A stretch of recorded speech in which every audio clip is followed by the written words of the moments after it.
အားလုံးပဲမင်္ဂလာပါရှင်။ယနေ့မှာတော့ဆရာကြီးပီမော်နီရဲ့အောင်စိတ်ဆိုတဲ့စာအုပ်ကလေးကိုတင်ဆက်ပေးမှာပဲဖြစ်ပါတယ်ရှင်။ကျမတီဗီပါနားဆင်အားပေးကြပါအောင်ရှင်။အောင်စိတ်နှင့်အောင်နီအဆွေတို့လူတိုင်းမှာအောင်စိတ်ရှိ၏အဆွေတို့ကိုယ်တိုင်၌ကိန်းအောင်နေသောထိုအောင်စိတ်ကိုအကယ်၍အဆွေတို့သည်အောင်နီးတိပါလျင်ဤကဘာတွင်ဧကရစ်မင်ပင်ဖြစ်နိုင်အဆွေတို့အောင်စိတ်အောင်နီးကိုလုံးဝသိအောင်အဘယ်သို့ပြုမည်နည်းလူ၏စိတ်သည်လွန်စွာတကိုးကြီးကြောင်းလောကကြီးတစ်ခုလုံး၏အခြေအနေကိုမြင်သဖြင့်သိလောက်ပေသည်အဘယ်အတွက်တကိုးကြီးသည်ဟုသောအကြောင်းကိုသိလို့ကစဉ်းစားရန်အချက်မှာလောကတစ်ခုလုံး၌လူသည်တကိုးကြီးဆုံးသောအမြင့်မြတ်ဆုံးသောတတဝါဖြစ်၏ထိုအမြင့်ဆုံးသောတတဝါ၏ဘဝကိုရခြင်းစဉ်စစ်မှာပင်တကိုးကြီးကြောင်းတက်သေးထင်ရှားဖြစ်လေသည်မိသူမဆိုတရိษံနှင့်မတူကွဲပြားထူးခြားသောမိမိ၏တက်တိတကိုးတို့၏အကြောင်းကိုစဉ်းစားလျင်သိမြင်နိုင်လေသည်စဉ်စစ်မှာကတကိုးတက်တိကောင်းကြီးများပင်ဖြစ်ကြလေရာရိုးရည်နေသဖြင့်တကြောင်ပိုင်၍နေပြီးသဖြင့်တကြောင်တကိုးကိုတကိုးမှန်မသိကြပေငါသည်လွန်စွာထူးမြတ်သောတတဝါဖြစ်ပြီးတကားအသင်းချီအနန္တရေမြေလေ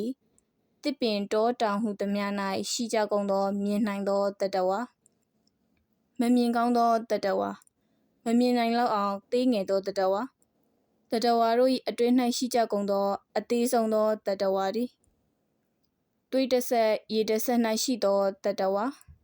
ထိုများလောက်များပြားသောတတဝါတွေအစုအဝေးအနဝပြင်ကျဲကြီး၌မပါမဝင်သမုဒ္ဒရာကမ်းခြေ၌ကောင်းကင်မှကျသောမိုးရေစက်ကလေးတစ်စက်လောက်ကဲ့သို့သေးငယ်သောမနုဿလူအနည်းစုလက်ရွေးစင်ထဲမှအံ့ဖွယ်သောနည်းဖြင့်ကန်ဆွတ်မိ၍လောညံဆွတ်မိ၍လောမသိရပါဝင်၍နေသောငါသည်အတိုင်းမသိထူးမြတ်လှပေသည်တကားအလွန်တရာမှအဖိုးတန်ပါကလားမရေမတွက်နိုင်သောမြေမှုန့်တို့၏အကြား၌ထူးထူးခြားခြားဖြစ်ပေါ်၍နေသောစိန်ကြောင်ရေဒနာမြတ်မကငါ၏ထူးခြားခြင်းသည်အစအပြန်မရေမတွက်နိုင်လောက်အောင်ပိုမို၍ကြီးကျယ်လှပေသည်တကားအိုင်ယာလန်ထီပေါက်ခြင်းသည်ငါလူဖြစ်၍လာရခြင်းနှင့်စာလျင်ဘာမှမဟုတ်ပါကလား BAI အောင်ရခြင်းသည်လူဖြစ်ရခြင်းနှင့်စာသောအသေးအဖွဲကလေးမျှပြီတကားငါသည်အစွမ်းကောင်းသောတတဝါဖြစ်သည်တထေးဖြစ်ခြင်းမင်းဖြစ်ခြင်းသည်လူဖြစ်ခြင်းနှင့်စာလျင်ဘာမှပြောပလောက်သောအရာမဟုတ်ပါကလားငါသည်မြတ်သောတတဝါပြီတကားထိုမြလောက်မြတ်သောတတဝါမှာအမှန်တမိုးကြီးသောတတဝါဖြစ်၏ငါသည်လူဖြစ်၏ငါသည်အစွမ်းကောင်းသောတတဝါဖြစ်၏လောကမှာလူဖြစ်ရခြင်းလောက်ဘယ်ရာမှမခက်ငါသည်ဘာမဆိုလိုချင်လျင်ဖြစ်အောင်ဆောင်နိုင်သောတတ္တိတကိုးနှင့်ပြည့်စုံ၏ငါလှုပ်ချင်သမျှငါဖြစ်ချင်သမျှဖြစ်မြောက်အောင်မြင်နိုင်သောတတ္တိသည်ငါ၌ရှိ၏ဟုသောအချက်ကြီးကိုအားလက်သည့်အခါတိုင်းထင်အောင်မြင်အောင်စိတ်နှင့်ပိုင်နိုင်အောင်တွေးဆဆင်ခြင်ရမည်ထီပေါက်တော်သူကဲ့သို့တက်ကြွဝမ်းသာနေရမည်ကြိုးကမ်းနေရမှအတင်သည်ကောင်း၍လာလျင်အဘယ်မျှဝမ်းသာမည်နည်းယခုအတင်ကောင်း၍နေသူဖြစ်ပါလျက်အဘယ်အတွက်အားငယ်ပါသနည်းထောင်၌အကျဉ်းခံ၍နေရသူလွတ်လာလျင်အဘယ်မျှအားတက်ဝမ်းသာမည်နည်းအတင်မှယခုလွတ်လပ်စွာနေရပါလျက်အဘယ်အတွက်အားငယ်ရပါသနည်းအတင်တန်ဖိုးကြီးကြောင်းအားငယ်ရန်စိတ်ပြည့်ရန်အကြောင်းလုံလောက်စွာမရှိကြောင်းကိုထိုနည်းဖြင့်အမြဲဆင်ခြင်ပါလိစိတ်ပြည့်အားငယ်သောစိတ်ပေါ်ပေါက်သည့်အခါတိုင်းဤကဲ့သို့တွေးပါလိအောင်မြင်ရန်လမ်းပေါ်အောင်လုပ်နည်းထိုကဲ့သို့စင်ကြယ်ဖန်များသောအခါအသင်ဤတကိုယ်တတ္တိများကိုအသင်ပိုမိုယုံကြည်၍လာလိမ့်မည်ထို့သောအားကိုးယုံကြည်၍လာသောအခါအသင်ဤတကိုယ်တတ္တိသည်ပိုမိုထင်ရှား၍လာလိမ့်မည်အသင်လောက်ကင်ကြံစီသမျှအဆဆအရာရာမှာဖြစ်မြောက်အောင်မြင်ရန်လမ်းတွေအထောက်ပံ့တွေအလိုလိုပေါ်ပေါက်၍လာလိမ့်မည်ငါလောက်လျင်ဖြစ်တာပဲငါကြံလျင်ဖြစ်မြောက်တာပဲငါလိုချင်လျင်ရတာပဲဟုသောယုံကြည်စိတ်တစ်ခုသာမပြတ်မလတ်ရှိစေရမည်ဖြစ်မဖြစ်ပါမလားနေရာမှကြပါမလားမဟန်ပါဘူးထင်ပါရဲ့လေဟုသောစိတ်မျိုးကိုအပေအခါမှလက်မခံပါနှင့်နှုတ်ကလည်းမပြောလေနှင့်ဤကဲ့သို့ညှဉ်းညူတတ်သူတို့နှင့်မပေါင်းလေနှင့် အားငယ်ပြက်ပြဲသောစိတ်သည်ပြက်စိတ်ဖြစ်၏ထိုစိတ်ပြက်လွှမ်းမိုးသူတို့မှာမကြီးပွားသူတွေမအောင်မြင်သူတွေဖြစ်ကြ၍ဖြစ်စိတ်အောင်စိတ်ယုံကြည်စိတ်အမြဲရှိလျက်မျှော်လင့်ခြင်းတည်းဟုသောနေအောင်၌ကိုမြူသောသူသည်ကြံတိုင်းအောင်၍စောင်းတိုင်းမြောက်သူဖြစ်လေသည်၎င်းစိတ်သည်အောင်စိတ်ဖြစ်စိတ်ပြီတည်းအမြဲအားငယ်သောသူ၏စိတ်သည်မှောင်စိတ်ပြက်စိတ်ဖြစ်လေရာလှုပ်သမျှပြီးသမျှမှာမနှုတ်တလူတို့၏ရှိရင်းဖြစ်သောစိတ်တကိုးသည်မပါရှိသဖြင့်အပြက်သည်အမြဲရှေ့ဆောင်၍နေလေသည်ဤကအတွေ့စကားအထင်စကား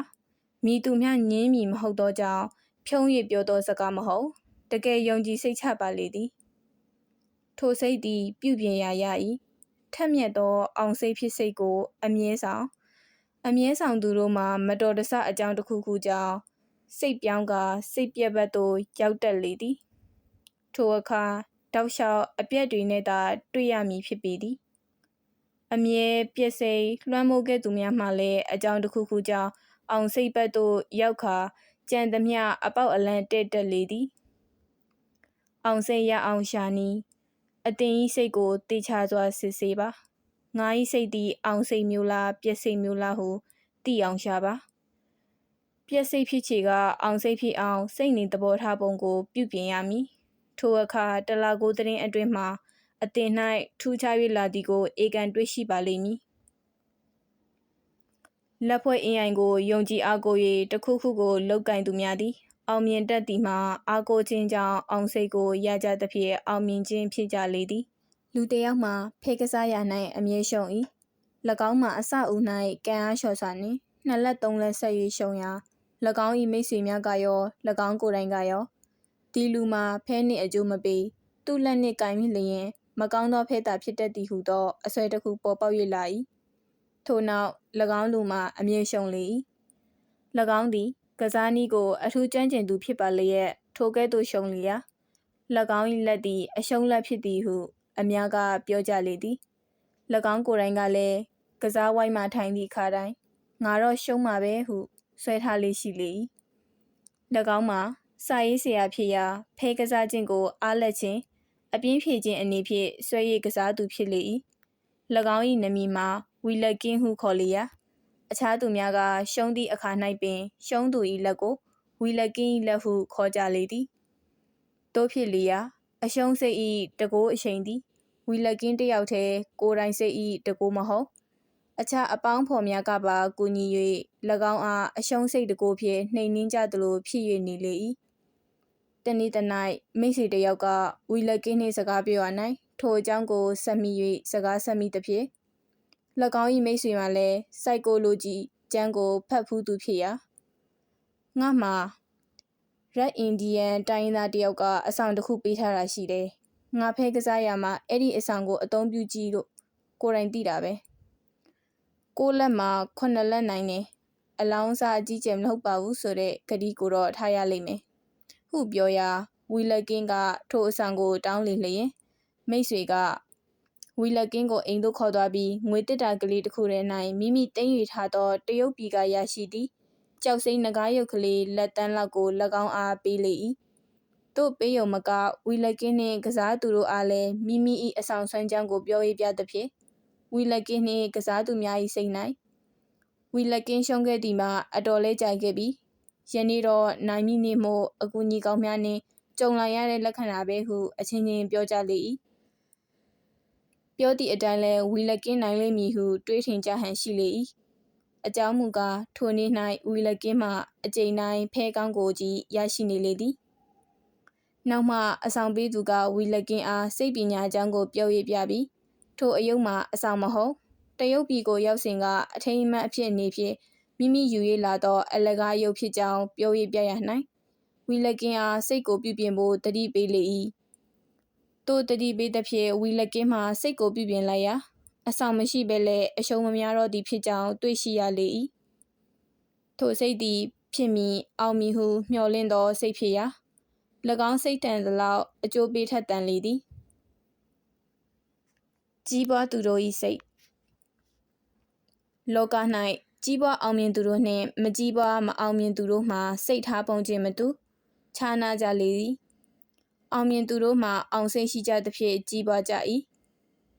မကြီးပွားသူတို့မှာစိတ်သည်နှိမ်ကြရိပ်သာနေလေသည်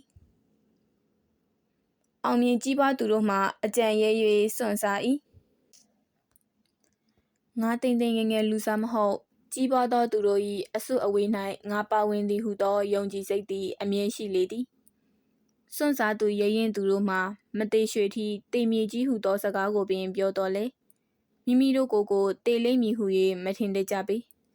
ရွှေထီဆောင်ရမည်ဟုသောအထင်မြင်သာလျင်ပုံမကဲလွန်သူများဖြစ်ကြလေသည်တေမြေကြီးဟုသောအထင်မြင်အားကြီးချေကတကယ်စွန့်ဝင်ကြမည်မဟုတ်ပေထိုစိတ်အားမကြည့်ခြင်းကြောင့်သာစွန့်ရဲကြလေသည်အင်္ဂလိပ်ကျောင်း၌10 တန်းအောင်သူ2 ယောက်ရှိရာတယောက်ကဆရာဝန်ဖြစ်ရသာ၏သို့မဟုတ်အင်ဂျင်နီယာဖြစ်သွား၏တယောက်ကလက90စာစရေးစာကြည်သားဖြစ်၏ထိုလူ2 ယောက်စိတ်ထားပုံမူလကပင်ခြားနာလျက်တဦး၏စိတ်မှာအခြားတဦးအထက်ကျသဖြင့်အမြင့်သို့ရောက်လေသည်အလွန်ချစ်သောတငယ်ချင်း2 ယောက်သည်အဘယ်အခါမျှမခွဲမခွာသောကျောင်းနေဖက်တငယ်ချင်း2 ယောက်ဖြစ်ကြလေ၏အတန်းချင်းလဲတူ၏အလောက်ကိုင်းနှင့်ပတ်သက်၍တိုင်ပင်ပြောဆိုကြရ၌တယောက်ကမင်းကောင်းစားရင်ငါ့ကိုမိမလားဟူသောစကားကိုပြော၍တယောက်ကငါကြီးပွားရင်မင်းကိုငါကြည့်မယ်အ ਨੇ ဆုံးမြို့အုပ်ဖြစ်ရင်မင်းစည်းကောင်းတော့ဖြစ်မှာပဲဟုပြော၏ထိုအခါမြို့ပိုင်များမှာမြို့ကော်မတီမြူနီစပယ်ဥက္ခရာများဖြစ်ကြလေရာတရိษံထောင်မှုဈေးကောင်းစသည့်အလုပ်များကိုပေးနိုင်သောအာဏာတကုတ်ကိုရရှိကြလေ၏ထိုတငယ်ချင်း2 ယောက်အနက်တယောက်မှကြောက်ထိုးเสียဖြစ်နေလေသည်ကြောက်ထိုးเสียမှာမင်းကြီးပွားရင်ငါ့ကိုမိမလားဟုမေးတော်သူဖြစ်၏မြို့အုပ်စရင်ဝင်သူမှာငါမင်းကိုဘယ်တော့မှမမေ့ဘူးဟုပြောသူဖြစ်လေသည်၎င်းတို့2 ယောက်မှာ9 တန်းအောင်သူများဖြစ်၍ပညာချင်းတူယုံမကကြောက်ထိုးเสียလုပ်သူမှာကျောင်းနေစဉ်အခါပို၍ပင်ဉာဏ်ကောင်းသူဖြစ်၍စာပေအရေးသား၌၎င်းဗဟုသုတလည်းများလျက်ကြောက်ထိုးအလုံးမှာစေးဘက်ဝါဘက်နီးစပ်သဖြင့်စေးကျန်းတစောင်းကိုပင်ရေးသူဖြစ်လေသည်ဤနည်းဖြင့်လူတို့မှာစိတ်နေသဘောထားပုံခြားနာတတ်ကြလေရာကြီးမြင့်မိလူများမှာလူမှန်းတီးသည့်အခါမှစ၍စိတ်ကြီးဝင်လျက်တွေးကြံလောက်ကင်သမျှမှအမြင့်ကိုမှန်းတက်ယုံမျှမကမှန်းသည့်အတိုင်းပေါက်ရောက်နိုင်ကြောင်းကိုလည်းယုံကြည်လေးရှိကြလေသည်အထက်ကိုလှမ်းသောစိတ်လောကတက်ဆရာကြီးအက်ဒီဆန်သည်ငယ်စဉ်အခါကသတင်းစာရောင်းရ၌ပင်ဓာတ်များကိုစမ်းသပ်ခဲ့၏နေရာထိုင်ခင်းမှမရှိသဖြင့်သတင်းစာကိုတနေရာမှတနေရာမိရထားနှင့်တွာလာရမှာဂတ်ပိုနှင့်အကျွမ်းဝင်အောင်လုပ်ပြီးဂတ်တွဲမှဓာတ်များကိုစမ်းသပ်ရန်နေရာရကောင်ကြံခဲ့လေသည်၎င်း၏စိတ်၌ဆင်းရဲတော်လဲဂတ်ပိုလောက်လူကိုတငယ်ချင်း1 ယောက်လောက်သဘောထားနိုင်သောတတိရှိလျာကြီးမြင့်လိုသောစိတ်အထက်ကိုလှမ်းသောစိတ်သည်ဝမ်းတွင်းပါဖြစ်ခဲ့သည်ထိုများလောက်စင်စင်ရဲရဲကြက်ကြက်တဲနေခဲ့ရ၌ပင်ဓာတ်များကိုစမ်းသပ်ခဲ့သည်မှာတနေ့တနိုင်မိမိကိုဓာတ်ဆရာကြီးဖြစ်မှာပဲဟုဆွဲမဲ့ယုံကြည်သောစိတ်ထက်သန်ကြည်လင်စွာရှိခြင်းကြောင့်ဖြစ်လေသည်ကြည်လေခြင်းဆိုသည်မှာမိမိဖြစ်လိုသောအရာကိုကွင်းကွင်းကွက်ကွက်မြင်ခြင်းဟုဆိုလိုလေသည်မိမိကိုယ်တိုင်အဘယ်ကဲ့သို့သောအခြေအနေကိုရောက်အောင်လုပ်မည်ဟုတဲတဲကွက်ကွက်မထင်မမြင်စမ်းတဝဝဖြစ်၍နေချေကအဘယ်အခြေအနေကိုမှရောက်မည်မဟုတ်ပေတခုခုသောအခြေအနေကိုတိတိကျကျမြင်လျက်မရောက်မပေါက်လျင်မနေဘူးငါရောက်အောင်လုပ်မည်ဟုသောစိတ်ကိုထားသူတို့မှမရောက်နိုင်ကြောင်းတေချာစွာယုံကြည်သူများပင်ဖြစ်ကြ၏မယုံလျင်ဆွဲမြဲစွာကြံမည်မဟုတ်ပေ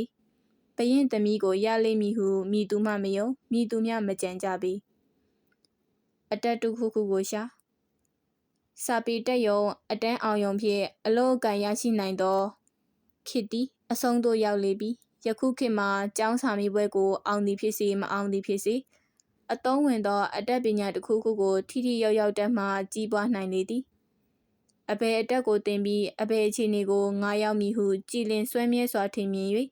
ပေါက်ရောက်အောင်ကြံကြလျင်နီလန်းကိုရ၍ပေါက်ရောက်နိုင်လေသည်ငါဤကြည့်ရှုကုမည်သူလည်းမရှိပညာသင်ရန်စေလည်းမရှိထမင်းမှာစားเสียမရှိငါဘာမှပေါက်ရောက်အောင်လုပ်နိုင်မည်မဟုတ်ဟုတွေးလျင်ဘာမှဖြစ်မည်မဟုတ်ပေအဘယ်မျှပင်စင်းရဲခက်ခဲစေကမူတခုခုသောအခြေအနေကိုတကယ်ရောက်ရင်ရောက်ချင်စိတ်ရှိလျက်ရောက်ဖို့နီလန်းကိုလည်းရမည်ဟုယုံကြည်စွာရှာကြံချေက တနည်းနည်းဖြင့်ကြမ်းကြမ်းဖက်ဖန်နီလန်းပေါ်ရလေသည်နီလန်းဧကန်ပေါ်မှာပဲပေါ်ရင်ငါအမိတွေ့မယ်အဘယ်နီလန်းဆိုငါမငင်းဘူးနီလန်းလဲပေါ်လာရမှာပဲဟုယုံကြည်သောစိတ်ကိုထားပြီးနီလန်းကိုရှာကြံဖို့သာလို၏လူဆန်းလျင်နတ်မသည်ဟုယုံကြည်ရမည်ပကြီးစရာဖြစ်ချင်သူသည်နောင်ဖြစ်မှဖြစ်ပါမလားဟူသောစိတ်ကိုမထားလက်နက်ကရိယာမရှိဟု၍စိတ်မပြတ်ဆရာမပြနီးမကြဆရာမရှိဟုစင်ကြေမများပြင်ထောင်မှမိသွေးဖြင့်စာ၍ရေး၏၎င်းစိတ်၌ပကြီးစရာဖြစ်နေ၏စာရေးဆရာဖြစ်ရမည်လူသည်ဆရာမရှာမိမိဘာသာဖြစ်၍နေ၏၎င်း၏စိတ်၌ရေးဆရာမရှာပေAlexander Dumas ရေးသော Count of Monte Cristo ဝတ္ထု၌ဘာစတီထောင်တွင်းသို့ကြာ၍နေသောအဖိုးကြီးသည်လက်နက်ကရိယာမရှိဘဲနေ့တိုင်းစားရသောထောင်စာမှရသောမုတ်ကိုကော်ဖြစ်စေလျက်ရှက်အင်ကြီးစုပ်တွေကိုလိမ့်တုပ်ကစက်ကူတစ်မျိုးဖြစ်အောင်လုပ်၏ထောင်ဟင်းမှရသောအယိုးအရင်ကိုကလောင်ဖြစ်အောင်လုပ်၏ထောင်မီးတိုင်ချက်ခိုးမှမှင်ဖြစ်အောင်လုပ်၏ထို့နောက်ရာဇဝင်ကျမ်းကြီးတစ်ခုလုံးတစ်စောင်လုံးကိုအလွတ်ရေးလေသည်ဤကပုံဝတ္ထုဖြစ်၏ဝေဖန်ချက်သို့တော်လည်းAlexander Dumas သည်ဆန္ဒရှိကနီးလန်းရကြောင်းသက်သေပြခြင်းဖြစ်ရာ၎င်း၏စိတ်ကူးညံသည်မဖြစ်နိုင်သောအရာကိုကြံသောစိတ်ကူးညံမဟုတ်ပေအီဂျစ်ပြည်ပီရမစ်ကျောက်အထိမ်းအမှတ်များအင်္ဂလန်ပြည်စတုန်းတိုင်းခေါ်ကြောက်ဖြစ်ပြီးသောအဆောက်အုံများကိုကျွန်ုပ်တို့မြင်သောအခါစက်ကရိယာလက်နက်အင်အားမရှိဘဲရှေးလူကြီးများအဘယ်နည်းဖြင့်ထိုများလောက်ကြီးကျယ်သောအရာများကိုလုပ်ပါသနည်းဟုနီလန်းကိုရှာကြံ၍မရပေ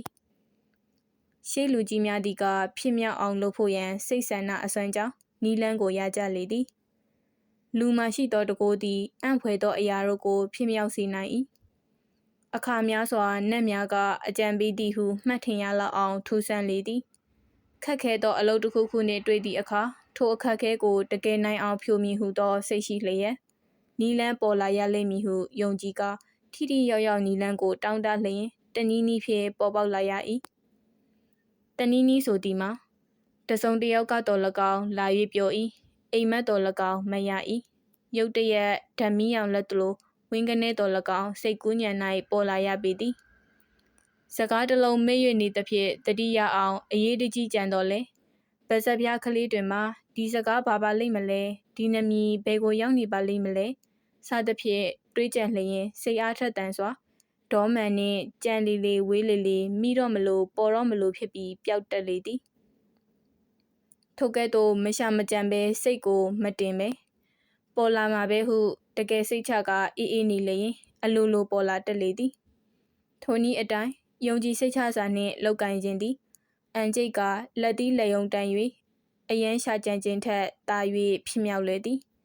စိတ်ဤတစုံတရာကိုလိုချင်တောင်းတလျင်ရမှာပဲဟုယုံကြည်ယုံသာမဟုတ်ပဲဉာဏ်မျက်စိနှင့်လိုချင်သောအရာကိုထင်မြင်အောင်ရှုကာသာ၍ရလေသည်စိတ်ဆွဲခြင်းကြောင့်မိမတစ်ယောက်သည်ကတ်တလောက်တစ်ခု၌မြင်ရသောမော်တော်ကားကိုလွန်စွာလိုချင်သဖြင့်ဤကားရုပ်ပုံကိုကတ်ကြီးနှင့်ညှပ်ပြီးမိမိထိုင်နေကြစပွဲပေါ်တွင်စက်ကူအမာပေါ်၌ကပ်၍ထောင်ထား၏ထိုကားကိုနေ့စဉ်ကြည့်ကာငါတနေ့တော့ဒီကားကိုရအောင်လုပ်မယ်ဟုဆွဲလန်းယုံကြည်လက်နေရာနောက်ဆုံး၌ထိုကား၏တံကိုမျက်စိမှိတ်ပြီးအကုန်အစင်ပေါ်အောင်ထင်မြင်နိုင်လေ၏3 လမှမကြာမီထိုကားလေးကိုစီတော့ယောက်ျားတစ်ယောက်နှင့်တွေ့ပြီးချစ်ကြိုက်ကြရာဖူးစာဖက်ဖြစ်ကြောင်းဤကားသည်တက်သေးဖြစ်သည်ဟုစိတ်ချလောက်သောအနေသို့ရောက်ရနေလေ၏မကြာမီ၎င်းကားနှင့်ပင်တူဆုံတဲ့ကနေ့စဉ်သွားကြရလေသည်ကားကိုတောင်းတယုံဖြင့်ယောက်ျားပါရခြင်းဖြစ်လေသည်နီလန်းနှင့်အလုတ်အထင်အမြင်တကိုလောကမှာဖြစ်နိုင်သောအရာမဖြစ်နိုင်သောအရာဟု၍ရှိ၏အိုင်ယာလန်ထီထိုးရာ၌ထိုနည်းမျိုးဖြင့်ပေါက်မည်ဟုမဆိုနိုင်ပေတကဘာလုံးရှိသောလူထီထိုးသူတို့၏စိတ်တွေရှိကြလေသည်အခြားအကြောင်းတွေလည်းများစွာရှိ၏ဝိရိယထုတ်၍အလုပ်ကိုလုပ်လျင်ဝိရိယအကျိုးခံစားရမည်ဟုသောစကားသည်မငြင်းနိုင်သောစကားဖြစ်၏သို့တော်လည်းဝိရိယထုတ်၍လုပ်ပြီးတည်ဆုံးသူအကြောင်းတစ်စုံတစ်ခုကြောင့်မတော်တဆအလွဲလွဲအချော်ချော်ဖြစ်ခြင်းများလည်းရှိနိုင်လေသည်ဤလောကသည်မမြင်နိုင်သောစက်ကြိုးတွေရှုပ်ပွေနေသောလောကဖြစ်၏နီလန်းတစ်ခုသည်အမေများပင်ဟုတ်မှန်တော်လဲ အခက်မသိသည့်အခါများရှိတတ်ခြင်းကြောင့်ထိုနီလန်းကိုမဟုတ်မမှန်သောနီလန်းဟုမဆိုနိုင်ပေကြီးပွားအောင်မြင်လိုသူမှာယုံကြည်သောစိတ်ထက်သန်သောစိတ်ဖြစ်လိုသည့်အခြေအနေကိုကြည်လွင်စွာမြင်သောစိတ်နှင့်လှုပ်ဖို့သာလို၏ဖြစ်မည်မဖြစ်မည်ကိုကြောင်းကြပူပင်တွေးခေါ်၍နေရန်မဟုတ်ပေဘာကိုဘလို့စ၍လှုပ်ရမည်ကိုလည်းအလိုလိုမြင်လျက်လမ်းပေါ်၍လာပေလိမ့်မည်လူ၌ရှိသမျှသောအရာတို့သည်အမွှေးတစ်ချောင်းမကျန်အသုံးကြသည်အထင်မြင်ပေါက်ခြင်းသည်အသုံးအကျဆုံးအစွမ်းသုံးသောလက်နက်ဖြစ်လေသည်ပြီးသူကအစာအုပ်ကိုစောက်လုပ်မည်ရှိသည့်အခါစိတ်၌အထင်မြင်ဖြင့်စောက်လုပ်ပြီးဖြစ်လေသည်ပရိသေဖြစ်ခြင်း၌ပင်စိတ်၏အထင်မြင်သည့်တရေသားကိုထိခိုက်လျက်ရုပ်အသွင်အစင်းအယောင်ကိုပြင်နိုင်လေရာတစုံတစ်ခုကိုထက်သန်ခြင်းလက်စွာလိုချင်သောဆန္ဒနှင့်အထင်မြင်ပေါက်ခြင်းယုံကြည်ခြင်းသည်အပြင်အပများစွာလွယ်ကူသောအလုံးများ၌အဘယ်အတွက်မဖြစ်မြောက်နိုင်ပါမည်နီလွယ်ကူသည်ဆိုခြင်းမှာအထူးပြရန်မလိုပေလောက၌မိမိကဲ့သို့သောလူတွေဖြစ်မြောက်အောင်မြင်၍နေကြခြင်းများကိုကြည်နေဖို့သာလို၏ကိန်းသည်ဖြစ်နိုင်သောအရာများမှုသာ၎င်းတို့ဖြစ်မြောက်ကြ၏ငါဘာလို့မဖြစ်ရမှာလဲဟုယုံကြည်ဖို့သာရှိ၏ပျော်သောစိတ်အထင်ကြီးသောစိတ်မိမြင့်ကြံသောစိတ်တို့သည်ကားအောင်စိတ်များ၏တတ်တော်သားများသည်၎င်းတို့ကိုစုယုံ၍အောင်စိတ်တည်ဟုသောစိတ်ပိုကိုရအောင်ပြုရ၏လောကကိုမမုန်းနှင့်အိမ်သားလျင်ဧလာသည်လူသားလျင်လက်လာသည်ကြွယ်ဝသောလောကဓာတ်ကြီးကိုရှုကြွယ်ဝသူကိုမြင်၍ဝမ်းမြောက်လျက်ငါသည်ဤကြွယ်ဝသောလောကကြီးတစ်ခုလုံး၏ကြွယ်ဝသောအစိတ်ပိုင်းတစ်ခုဖြစ်၏လူတတဝါတွေလွန်စွာကောင်းကြပါကလားဒီလူတွေမရှိလျင်ငါတယောက်တည်းနေ၍မဖြစ်ငါ၏အိမ်သားတစုလုံးတော်မူနေနိုင်၍မဟုတ်ပြီတကားဤလူစုလူဝေးကြီးမှာငါနေရ၏တောခံနိုင်ရတဲ့မှာတယောက်တည်းနေသူမဟုတ်အားရှိစရာပြီတကားပျော်စရာကြီးပြီတကားပူပင်ကြောင်းကြဖွယ်ရာဘာရှိတလဲဟုသောကြည်နီးမြင်နီးနှင့်လောကကိုကြည်မမုန်းနှင့်လောကကိုချစ်ထိုကဲ့သို့သောဉာဏ်မျက်စိဖြင့်လောကနှင့်လူတွေကိုကြည်ပြူစွာရှုတတ်သောလူ၏စိတ်နှလုံးသည်အမြဲတောက်ပကြည်လင်ပျော်ရွှင်၍နေလိမ့်မည်ထိုသူထံသို့လက်လာပါကောင်းကျိုးမင်္ဂလာတို့သည်ခိုသွေးသလိုအလိုလိုစုဝေး၍လာရောက်ရလေသည်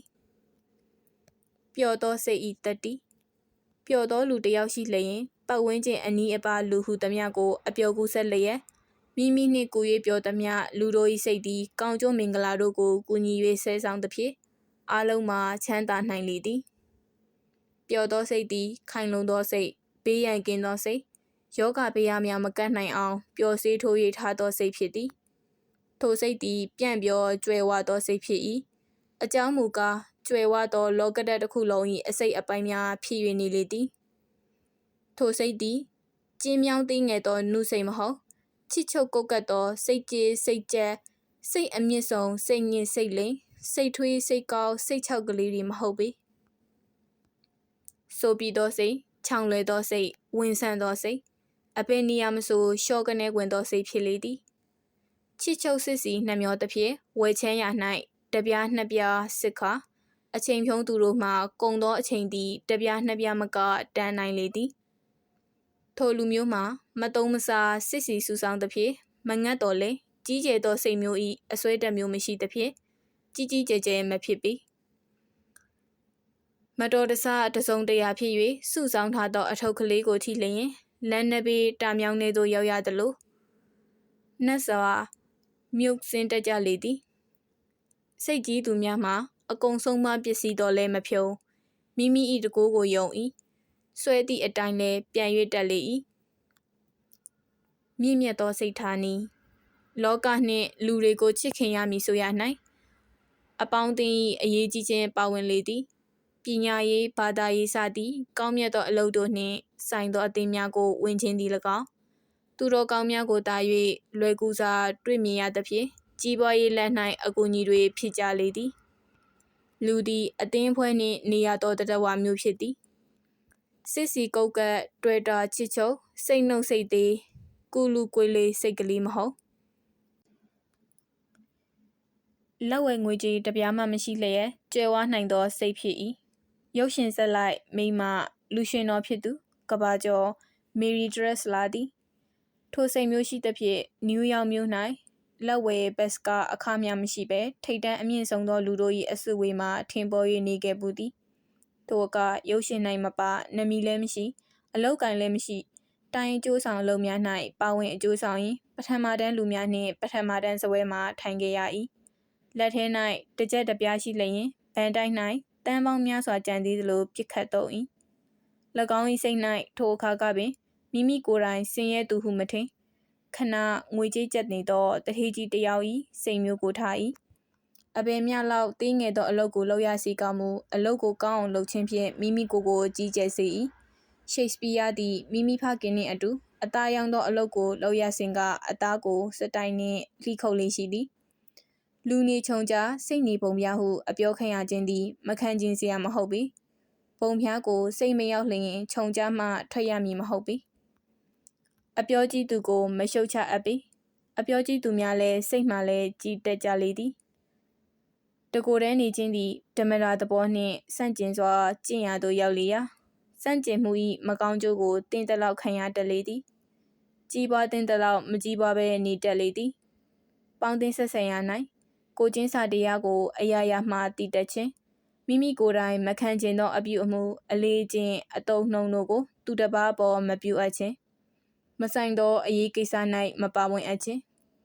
သူတစ်ပါးအပြုမှုပုံတစ်ခုခု၌အပြစ်မြင်လျင်၎င်း၏နေရာ၌မိမိကိုယ်ကိုထား၍ကြည်ကမိမိကိုယ်တိုင်၌၎င်းပြုမှုသလိုပြုပေလိမ့်မည်ဟုအတွေးပေါ်ချီကထိုသူ၏အပြစ်ကိုလှစ်လူရှုရမည်သူတစ်ပါး၌အပြစ်တစ်စုံတရာမြင်သည့်အခါတိုင်းဖော့နိုင်သလောက်ဖော့ရတွေ့ရမည်တစ်စုံတစ်ယောက်ကမိမိအားတခြားသူတစ်ယောက်မကောင်းကြောင်းကိုလာ၍ပြောကနားထောင်ကပြောသူကိုအားမပေးကောင်းပါမိမိကိုယ်တိုင်ကလည်းမပြောရသစ္စာရှိခြင်းယောက်ျားပိသားခြင်းဂတိတည်ခြင်းရိုးဖြောင့်ခြင်းတို့မှာလူတည်တည်ဖြစ်စေလူမတည်တည်ဖြစ်စေထိန်ဆောင်ရ၏လုံမီအထင်နှင့်မယိုမသားမပြုအပ်ပေတနေ့တစ်၌ပေါ်တက်လေသည်ငရဲကိုကြောက်သောကြောင့်မကောင်းမှုကိုရှောင်ကျဉ်သောလူကိုချီးမွမ်းဖို့ရမရှိမကောင်းမှန်းသိသောကြောင့်မကောင်းမှုကိုမုံထား၍ကိုချင်းစာတရားနှင့်ရှောင်ခြင်းမှမြက်လေသည်ဆိုးသွမ်းသူကိုမမုံအပ်ဆိုးသွမ်းမှုကိုသာမုံရမည်အိတ်တတရားများဟုသည်ကုံထနူနာဆဲသူထက်ဆိုးသည်ဟုဆွေမှတ်ပါလိလူမြင်အောင်လူချီးမွမ်းအောင်ကောင်းမှုကုသိုလ်ပြုခြင်းထက်ကောင်းမှုတသက်ကိုနှစ်သက်သဘောကျ၍ပြုခြင်းကပို၍မြတ်လေသည်ကြီးမြတ်သောစိတ်များ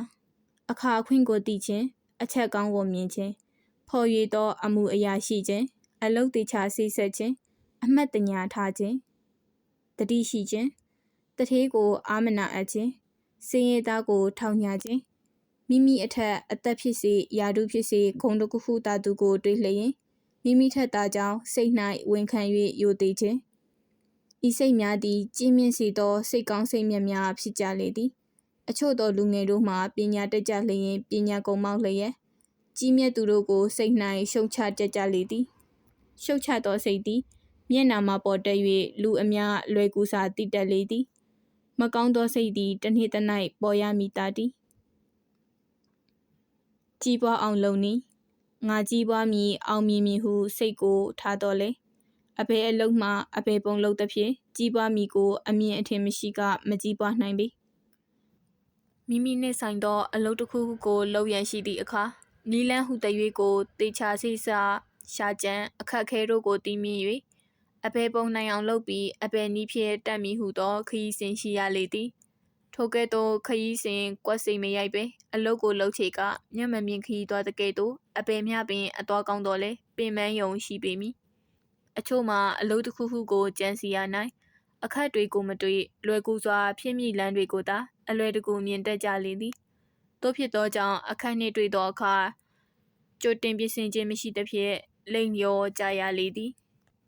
ခက်ကြောင်းကိုသိရမည်အခက်ကိုမြင်ရမည်အဘယ်မျှလောက်ခက်မည်ကိုချင့်မှန်းရမည်တို့မှသာထင်မြင်သောစိတ်နှင့်ယုံကြည်ခြင်းအားအစွမ်းမှအကူအညီကောင်းရနိုင်လေသည်ဥပမာအင်ဂျင်နီယာဖြစ်လို့ကအဘယ်ပညာများကိုအဘယ်မျှအဘယ်ပုံသင်ရမည်အဘယ်ကိုမိခိုးရမည်အဘယ်အရက်မှနေလျင်ဖြစ်လွယ်မည်စသည်ဖြင့်အကုန်စင်တင်ကြို၍လမ်းထွင်ရမည်အဘယ်အတက်ဖြင့်မစားလောက်အဘယ်အတက်ဖြင့်လူများသည်ဟုသောစကားများကိုဂရုမစိုက်အပ်ပြီ မိမိကိုထူးအောင်လုပ်ဖို့သာလိုလေသည်ထူးလျင်အပြိုင်များလေ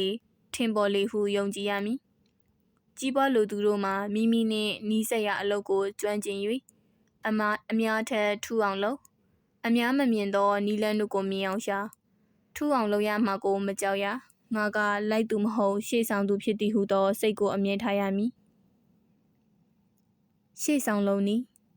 လူတိုင်းသည်ရှေ့ဆောင်ဖြစ်လို့၏သို့တော့ရှေ့ဆောင်ဖြစ်အောင်မကျင့်သဖြင့်ရှေ့ဆောင်မဖြစ်ကြပြီ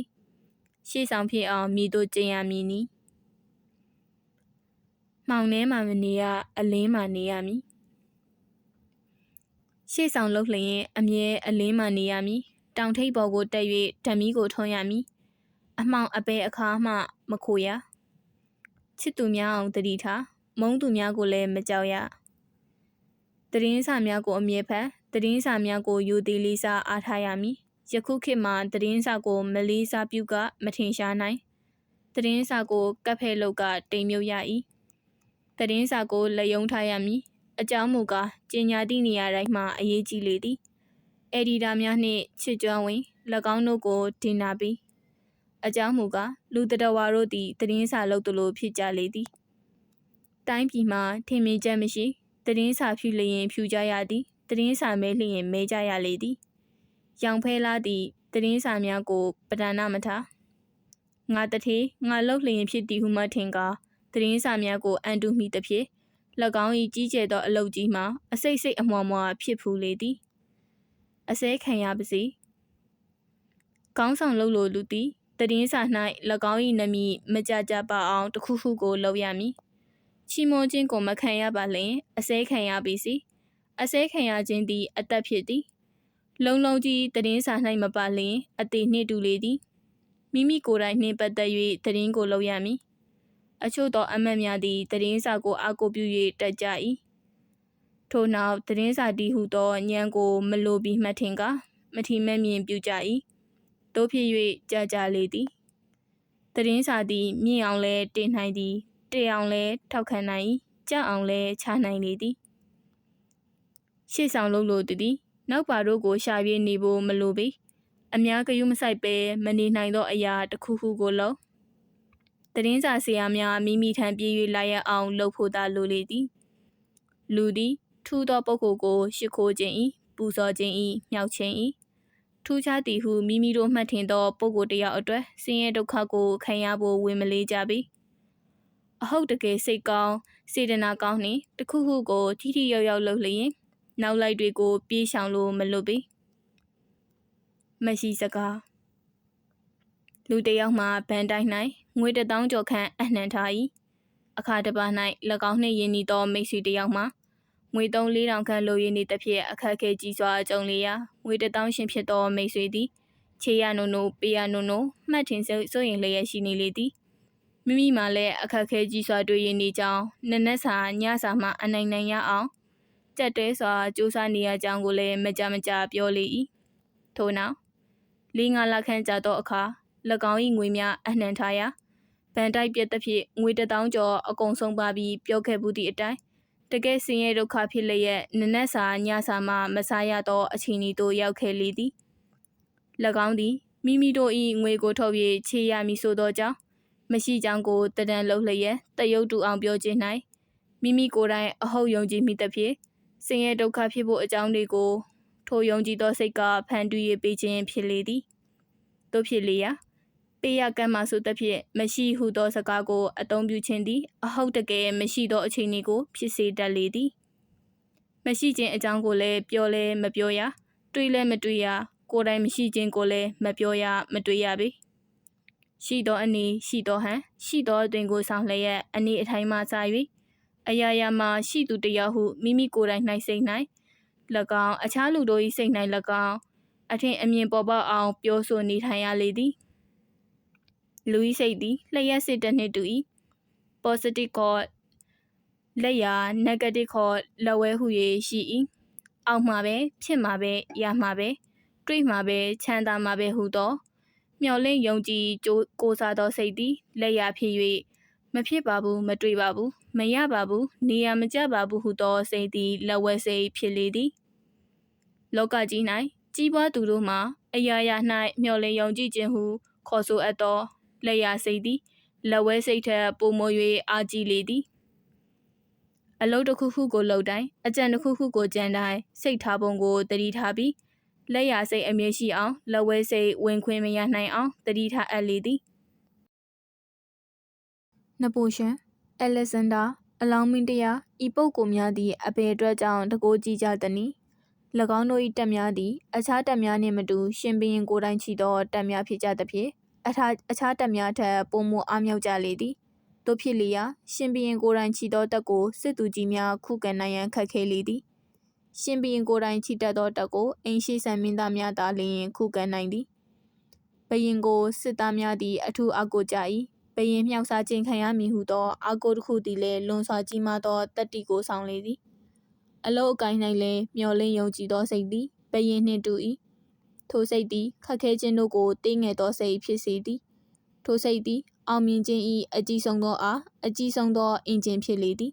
ထိုစိတ်သည်နိုးကြလှုပ်ရှားထကြွခြင်းနှင့်ထွန်တွဲ၍နေ၏ထိုစိတ်ကြောင့်နိုးကြ၏နိုးကြခြင်းကြောင့်ထိုစိတ်တိုးတက်လေသည်စိတ်ပြက်ဖွယ်ရာစကားကိုပြောခြင်းတွေးခြင်းသည်အောင်မြင်ခြင်း၏အားရှိန်ကိုဖြိုဖျက်သည်နှင့်တူ၏ဆွဆွဲမြဲမြဲမျှော်လင့်တောင့်တ၍နေသောအရာတစ်ခုသည်ပြည့်စုံခြင်းအဖြစ်သို့တစ်နေ့တစ်နိုင်ရောက်ရလေသည်အထင်မြင်ပေါက်အောင်လုပ်နည်းမိမိ၏တကိုးကြီးသောစိတ်ကိုမိမိကိုယ်တိုင်လေ့ကျင့်လျင်အထင်မြင်ပေါက်နိုင်၏စိုက်ကိုမက်ထရီပညာကိုကြည်လောအဆွေဤစာကိုတေချာစွာဖတ်ပါအလွန်အဖိုးတန်၏လူတစ်ယောက်မှာအထိတ်အမှတ်တစ်မျိုးစီရှိတတ်လေသည်ထိုအထိတ်အမှတ်သည်တစုံတရာကိုလောက်ရ၌ဖြစ်စေရစေရာတစ်ခုရှိသွားရ၌ဖြစ်စေဖြစ်မည်မဖြစ်မည်ရမည်မရမည်ကိုကြိုတင်၍သိမြင်တတ်သောစိတ်ဖြစ်လေသည်ထိုစိတ်သည်လျင်မြန်စွာပေါ်လာ၍လျင်မြန်စွာပျောက်တတ်၏တခါတရံလျင်မြန်စွာဆောင်ရွက်ဖို့ရန်အားကိုပေးတတ်လေသည်ထိုအထိတ်မှတ်များကိုတတိနှင့်မှတ်သားလျင်အတိအမြင်ကိုအတော်တန်ရရှိနိုင်လေသည်အချို့သောသူများမှာလူတစ်ယောက်ကိုတွေ့ဖို့ဖြစ်စေကိစ္စတစ်ခုခုနှင့်ဖြစ်စေတွာလာရန်ရှိသည့်အခါရုတ်တရက်အကြံပေါ်ပြီးချက်ချင်းထားရသွားလျင်အောင်မြင်တတ်ကြလေသည်မတွားခြင်းတလို့စိတ်မပါတပါတွာလာသည့်အခါမအောင်မမြင်ဖြစ်တတ်လေသည်တို့ဖြစ်သောကြောင့်လာကလေးကစိတ်လေးလေးပဲဒါကြောင့်နေရမကြတာပဲဟူသောစကားများကိုပြောတတ်ကြလေသည်စင်စစ်စိတ်လေးခြင်းမဟုတ်မတွားမလားလိုခြင်းစိတ်မပါခြင်းတစ်မျိုးဖြစ်တတ်လေသည်ထိုကဲ့သို့ဖြစ်သည့်အခါအပေအတွက်မတွားလို့မလာလို့သည်ဟုအကြောင်းပြเสียလည်းမရှိတတ်ပေတို့ပါလျက်တွာလာကြံစီသည့်အခါအလွဲလွဲအချော်ချော်တွေဖြစ်တတ်လေသည်တတိပြုကအမှတ်တညာထားတတ်သူတို့မှာထိုနည်းဖြင့်ကြိုတင်သိမြင်နိုင်သောအမြင်ကိုရနိုင်လေသည်သို့တော်လေထူးဆန်းသောအချက်တစ်ခုမှာမိမိသိမြင်သည်ဟုမှတ်ထင်ထားသောအရာတစ်ခုခုကိုနှုတ်မှဖွင့်ပြောသည့်အခါမှားတတ်ခြင်းဖြစ်လေသည်အခါများစွာအလုပ်တစ်ခုခုနေရာကျမီမကျမီကိုအလိုလိုကြိုတင်သည့်လျက်နှုတ်မှမပြောဘဲနေလိုက်၏နောက်မိမိထင်သည့်အတိုင်းဖြစ်၍လာတတ်၏သို့ဖြစ်၍လာသည့်အခါငါထုတ်မပြောလိုက်မိဘူးပြောလိုက်လျင်အမှန်သားပဲဟုတွေးတတ်လေသည်အကယ်၍မိမိအထင်မြင်ကိုထုတ်ဖော်ပြောချေကလည်းမှားတတ်လေသည်စာရေးသူသည်ဤနည်းဖြင့်အခါခါသိဘူး၏ဖွင့်ရမပြောလျင်မှန်၍ပြောလျင်မှားသည်သာများခဲ့လေသည်အကြံစီတစ်ခုခုနှင့်ပတ်သက်၍တွာလာဖို့ရှိသည့်အခါမတွားချင်ပဲအေး၍နေပြီးမှတစုံတစ်ယောက်ကတိုက်တွန်းသဖြင့်တွားသည့်အခါအမှားမှအယွင်းယွင်းဖြစ်သည်သာများခဲ့၏တခါတရံအလိုအလျောက်စိတ်လက်ပေါ့ပါလင်မြန်စွာသွားသည့်အခါအောင်မြင်သည်သာများခဲ့လေသည်ဤအထင်မြင်စိတ်သည်လူ၌ရှိသောအတွင်းစိတ်ဤတတိဖြစ်လျာထိုအတွင်းစိတ်သည်နှိုးဆော်ချက်တို့ကိုတတိနှင့်မှတ်သားလေးရှိသောသူသည်မိမိ၌ဖြစ်မြောက်မည့်အရာတစ်ခုကိုကြိုတင်၍တည်တတ်သောအမြင်ဉာဏ်ကိုရနိုင်လေသည် premonition ဟုသောအတိဉာဏ်သည်ထိုစိတ်၏အတိပင်ဖြစ်၏ဘေးရန်နေရတစ်ခုခုဖြစ်မည်ကိုလည်းကြိုတင်၍သိမြင်သောတတိသည်လူတိုင်းမှရှိလျာဖြစ်ပျက်တွေ့ကြုံသမျှတို့၌ထိုအသည့်သည်အပေနီအပေပုံပေါ်ပေါက်လာခဲ့သည်များကိုပြန်လှန်တွေးတောစစ်ဆေးဆင်ခြင်လေးရှိသောသူတို့နှင့်နေ့စဉ်သတ်မှတ်ထားသောအချိန်နာရီထား၍စိတ်ငြိမ်စွာတစုံတရာကိုမျှမတွေးတော့ပဲ နေနိုင်သောအကျင့်ကိုရသူတို့မှာထိုအသည့်သည်တာလွန်၍ထင်ရှားစွာပေါ်ပေါက်နိုင်လေသည်ထိုအကြောင်းနှင့်ပတ်သက်၍စိုက်ကိုမီထရီနည်းတစ်ခုကိုဖော်ပြအပ်ပေသည်တကားထိုနည်းသည်ဆွဲမြဲစွာကျင့်သူတို့အားများစွာအကျိုးဖြစ်ထွန်းသောနည်းဖြစ်လေသည်လူ၏စိတ်သည်ထိရောက်သမျှမှာအမှတ်ကိုထင်စေ၏ထိုအမှတ်သည်ထိုလူပင်ဖြစ်လေရာမျက်စိနှင့်မမြင်နိုင်တော့လဲအမှန်ရှိလေသည်အခန်းတစ်ခု၌လူတစ်ယောက်နေလျင်ထိုလူလုံးသမျှ၊ကိုင်သမျှ၊ကြံသမျှတို့သည်ထိုနေရာ၌တဒံအမှတ်တွေထင်၍ကြံရရာကဘာကုံတော်လဲမပြောင်းမပြတ်အမြင်ပေါက်ရာသူတို့သည်၎င်းအကြောင်းတစ်ခုခုကြောင့်ရုတ်တရက်မြင်တတ်သောစိတ်၌အခြေအနေသို့ရောက်သူတို့သည်၎င်းထိုတဒံများကိုမြင်တတ်ကြလေသည်ကျွန်ုပ်တို့၏တဒံများသည်ကျွန်ုပ်တို့နှင့်တည်၍အလင်းရောင်ရှိသောနေရာတိုင်းမှာရှိ၏ထိုတဒံများကိုမမြင်ကြရပေမြင်နိုင်သောကရိယာဖြင့်ကြည်လင်ကမြင်ရလေသည်ဥပမာအသင်စာဖတ်သူသည်အိမ်ရှိဝရန်တာ၌ရှိနေအံ့အသင်၏တဒံသည်လမ်းမမှလည်းရှိ၏အထက်မှလည်းရှိ၏အလင်းရောင်အားဖြင့်သင်နှင့်တက်တက်ရှိနေသောနေရာဟုသမျှမှာအသင်ရှိနေ၏လမ်းမ၌ကအသင်ကိုမမြင်ကြရပေမြင်အောင်လုပ်ဖို့ရန်ကရိယာသာလို၏ထိုကရိယာကတခြားမဟုတ်မှန်ပင်ဖြစ်လေသည်အသင်၏တဒံထိုနေရာကိုမရောက်လျင်အဘယ်နည်းဖြင့်ထိုနေရာမှာထားသောမှန်ထဲ၌ပေါ်ရပါသနည်းနေ့စဉ်မြင်ရသည့်အတွက်ရိုးရင်တွေသောကြောင့်မစင်စားဘဲနေကြ၏စဉ်းစားလျင်လွန်စွာအံ့ဩဖို့ကောင်းလေသည်ထိုတဒံမှာမပြောင်းမပြတ်အလင်းရောင်ထဲသို့လျင်မြန်စွာသွားရနေ၏တကိုးကြည့်၍အားကောင်းသောမှန်နှင့်ပလျင်စကြဝဠာတစ်ဖက်မှအသင်၏တဒံကိုမှီနိုင်၏အသင်သေးတော်လဲထွက်ပြီးသောတဒံတို့မှာမပြောင်းမပြတ်သွားလျက်သာရှိလျာအသွားမြင်အားကြီးသောကြောင့်ပထမမှန်နှင့်ဖမ်းယူသောနေရာ၌အသင်၏တဒံကိုမရတော့ပေအကြောင်းမူကားတေပြောက်ပြီးဖြစ်သောကြောင့်ထိုနေရာသို့အသင်၏အသစ်ဖြစ်သောတဒံသည်ထပ်မံ၍မရောက်ပြီးသောတဒံတို့မှာတစ်စက္ကန့်လျင်အသင်၏တဒံ၌မရောက်သေးသောစကြဝဠာတစ်ခုခုမှစောင့်ရဖမ်းလျင်ရနိုင်၏သို့တော်လည်းတစ်စက္ကန့်လျင်မိုင်ပေါင်းထောင်သောမကပြေးသောတဒံမှာတဒံပေါင်းမရေမတွက်နိုင်အောင်ထက်ကအဆက်မပြတ်တိုးရည်နေသာမြင်နိုင်ဖို့ရှိလေသည်စိုက်ကိုမီထရီပညာမှာစိတ်ကိုငြိမ်သက်စွာတစုံတရာကိုမျှမတွေးမထင်ပဲလေဟာပြင်ကဲ့သို့ထားခြင်းနှင့်တဒံများပေါ်လာအောင်ကျင့်ခြင်းအတတ်ဖြစ်လေသည်လေ့ကျင့်ခြင်းကြည်လွန်သောဖန်ခွက်ထဲ၌ကြည်လင်သောရေကိုထည့်၍အလင်းရောင်ကြီးများသောနေရာ၌ထားထိုဖန်ခွက်ထဲ၌တစ်ဖက်လင်းတစ်ဖက်မောင်းအလင်းရောင်အစနာတွေအပြတ်သက်တွေမရှိစေရတသားတည်းကြည်လင်စွာမှန်ကဲ့သို့ရှိစေရမည်နက်နက်တိုင်းအချိန်မှန်စွာချမ်းသွားစွာထိုင်လျက်ထိုဖန်ခွက်ကို9မိနစ်စသည်ဖြစ်ကြည်စူညံခြင်းမရှိစေရစိတ်ကလည်းလွင်ပါခြင်းမဖြစ်စေရမြင်လိုသောအရာများကိုလည်းစိတ်ကူးရမကြည့်ရတခုခုပေါ်ပေါက်လာလိမ့်မည်ဟုမျောလင်းလျက်ကြည်9ရက်တလားကြည့်လျင်တောတောင်မိုးတိမ်တဒံများပေါ်၍လာ၏ထိုအခါတိလိုသောအရာကိုမေးဥပမာမန္တလေးမှာရှိသောမောင်ဖြူဘဲနဲ့နေတယ်လေဟုအောင်မေမောင်ဖြူဖြစ်ပြ၍နေပုံပေါ်လာလေသည်ဤနည်းကိုတက်ဖန်လုံးကြည်နည်းဟုအဖိုးမြောင်ရစွာနှင့်ရောင်းကြလေသည်မဖြစ်နိုင်သောနည်းလည်းမဟုတ်ပေအခြားနည်းမှာတစုံတစ်ယောက်၏အကြောင်းကိုသိလိုလျင်ထိုလူ၏စပင်အဝေးအမြဲသုံးသောပစ္စည်းတစ်ခုခုကိုနှစ်ဖူး၌ကပ်ကာစိတ်ကိုဟာလာဟင်းလင်းပြူရထားခြင်းဖြင့်ထိုလူ၏အဖြစ်အပျက်ကိုသိမြင်နည်းဖြစ်လိဤကလူတို့လှုပ်သမျှကြံသမျှလောကဓာတ်၌မပြောင်းမပြတ်အကောင်ထဲကဲ့သို့ကြံရှိခြင်း၏တက်သိမ်းများသာဖြစ်ကြလေရာငြိမ်သက်သောသူ၏စိတ်၌ထိုတဒံတို့သည်လာရောက်ပေါ်ပေါက်တက်လေသည်လောက၌ကောင်းသောအလုပ်ကောင်းသောအကြံအောင်မြင်ခြင်း၏နီလန်စသည်တို့သည်တဒံတွေဖြစ်လျက်နေရာငြိမ်သက်သူ၏စိတ်၌ထိုတဒံများပေါ်ပေါက်တတ်၏၎င်းပေါ်ပေါက်သောတဒံများကိုအသုံးချခြင်းဖြင့်အောင်မြင်နိုင်လေသည်အခက်ခဲတစ်ခုခုနှင့်တွေ့ကြုံရ၌အဘယ်ပုံနိုင်ရပါမည်နည်းနိုင်ဖို့နီလန်လည်းဧကံပေါ်ပေါက်ရမည်ဟုယုံကြည်မျှော်လင့်လျက်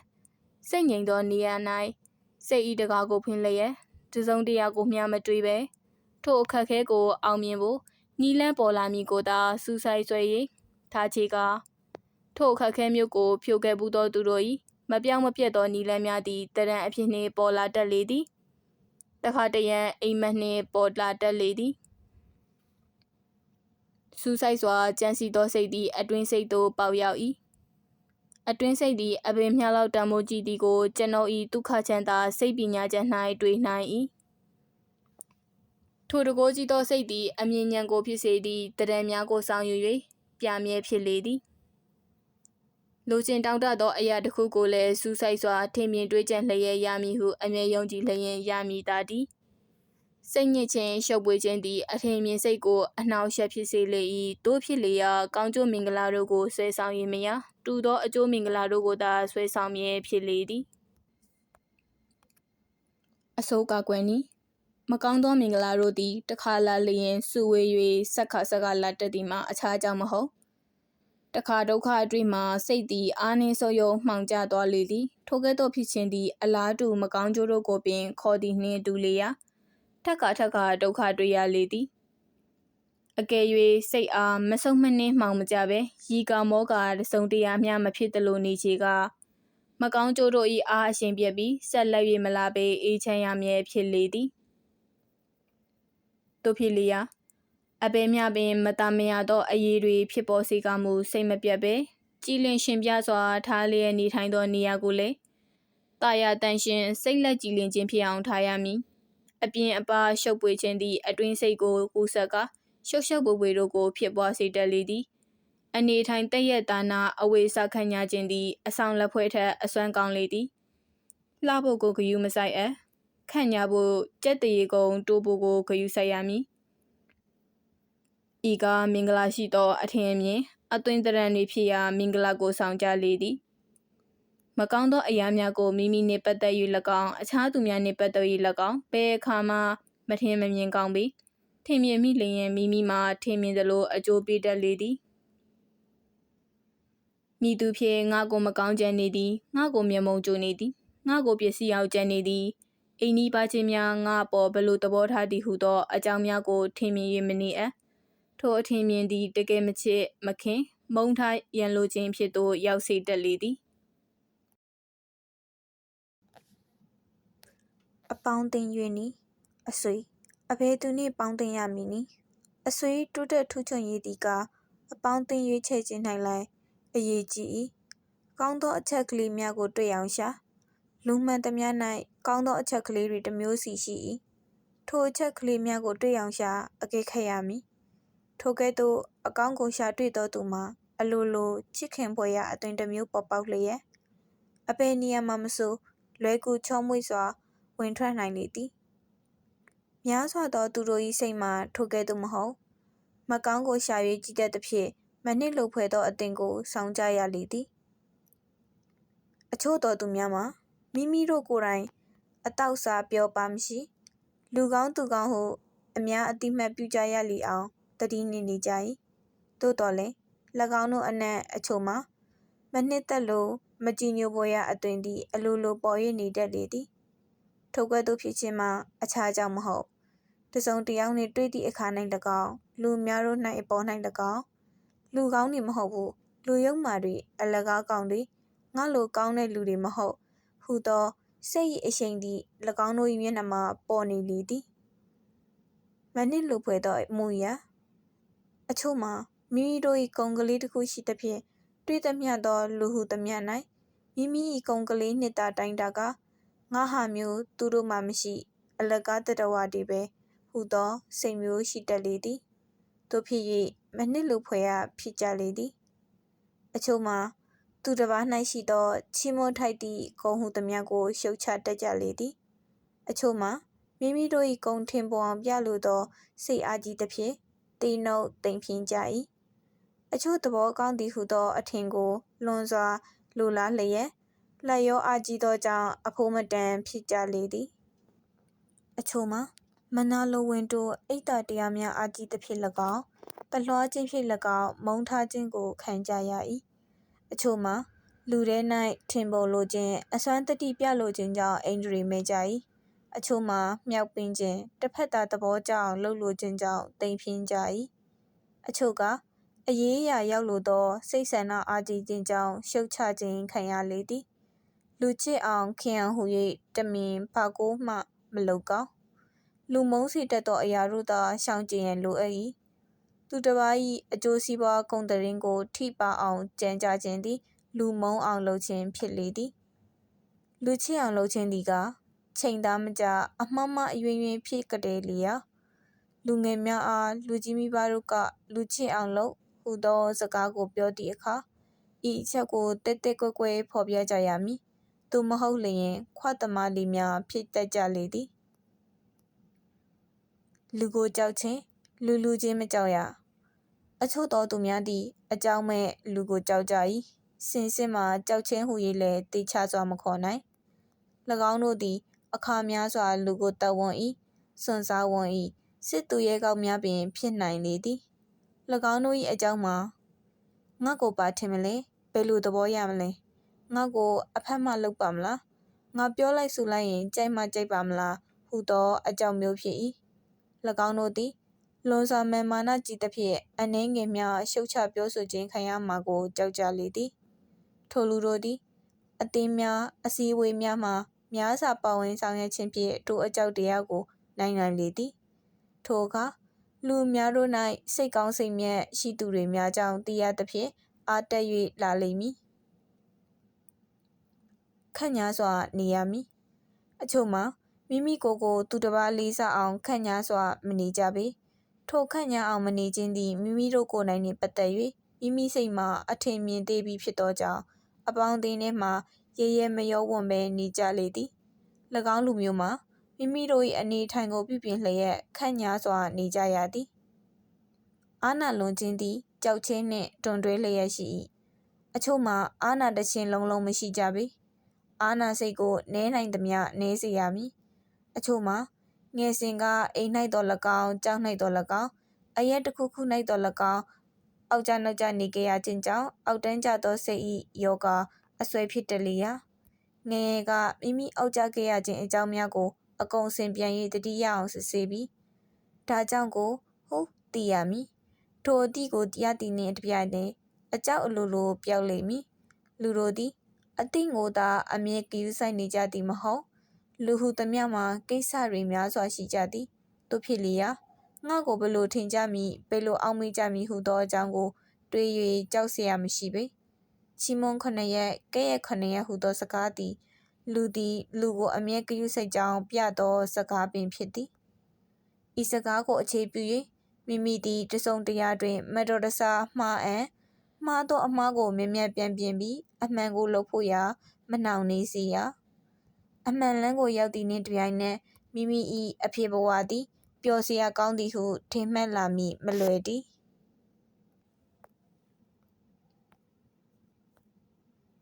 လူကြီးများနှင့်ဆက်သွဲခြင်း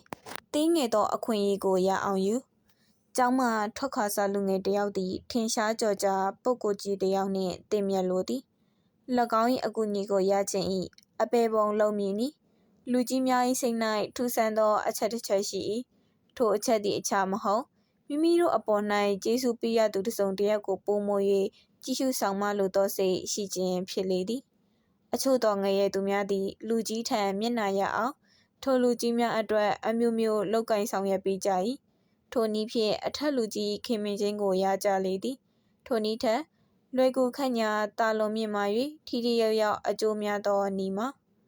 အကျဉ်လူကြီးတစ်ယောက်၏ကြည့်ရှုမှိုင်းမခြင်းကိုအလိုရှိ၏ရှေးဦးပထမထိုလူကြီးထံမှအခွင့်အရေးအသေးငယ်ကလေးတစ်ခုခုကိုဖြစ်စေအကူအညီတစ်ခုခုကိုဖြစ်စေရအောင်လုပ်ရမည်အကြောင်းမူကားလူ၏စိတ်သည်တခါကူညီမိကဆက်လက်၍ကူညီတတ်သောသဘောရှိလေသည်တခါကူညီဘူးသောလူကြီးစိတ်၌မကင်းရမကင်းကြောင်ဖြစ်သောဆက်သွယ်ခြင်းတစ်မျိုးကဲ့သို့၎င်း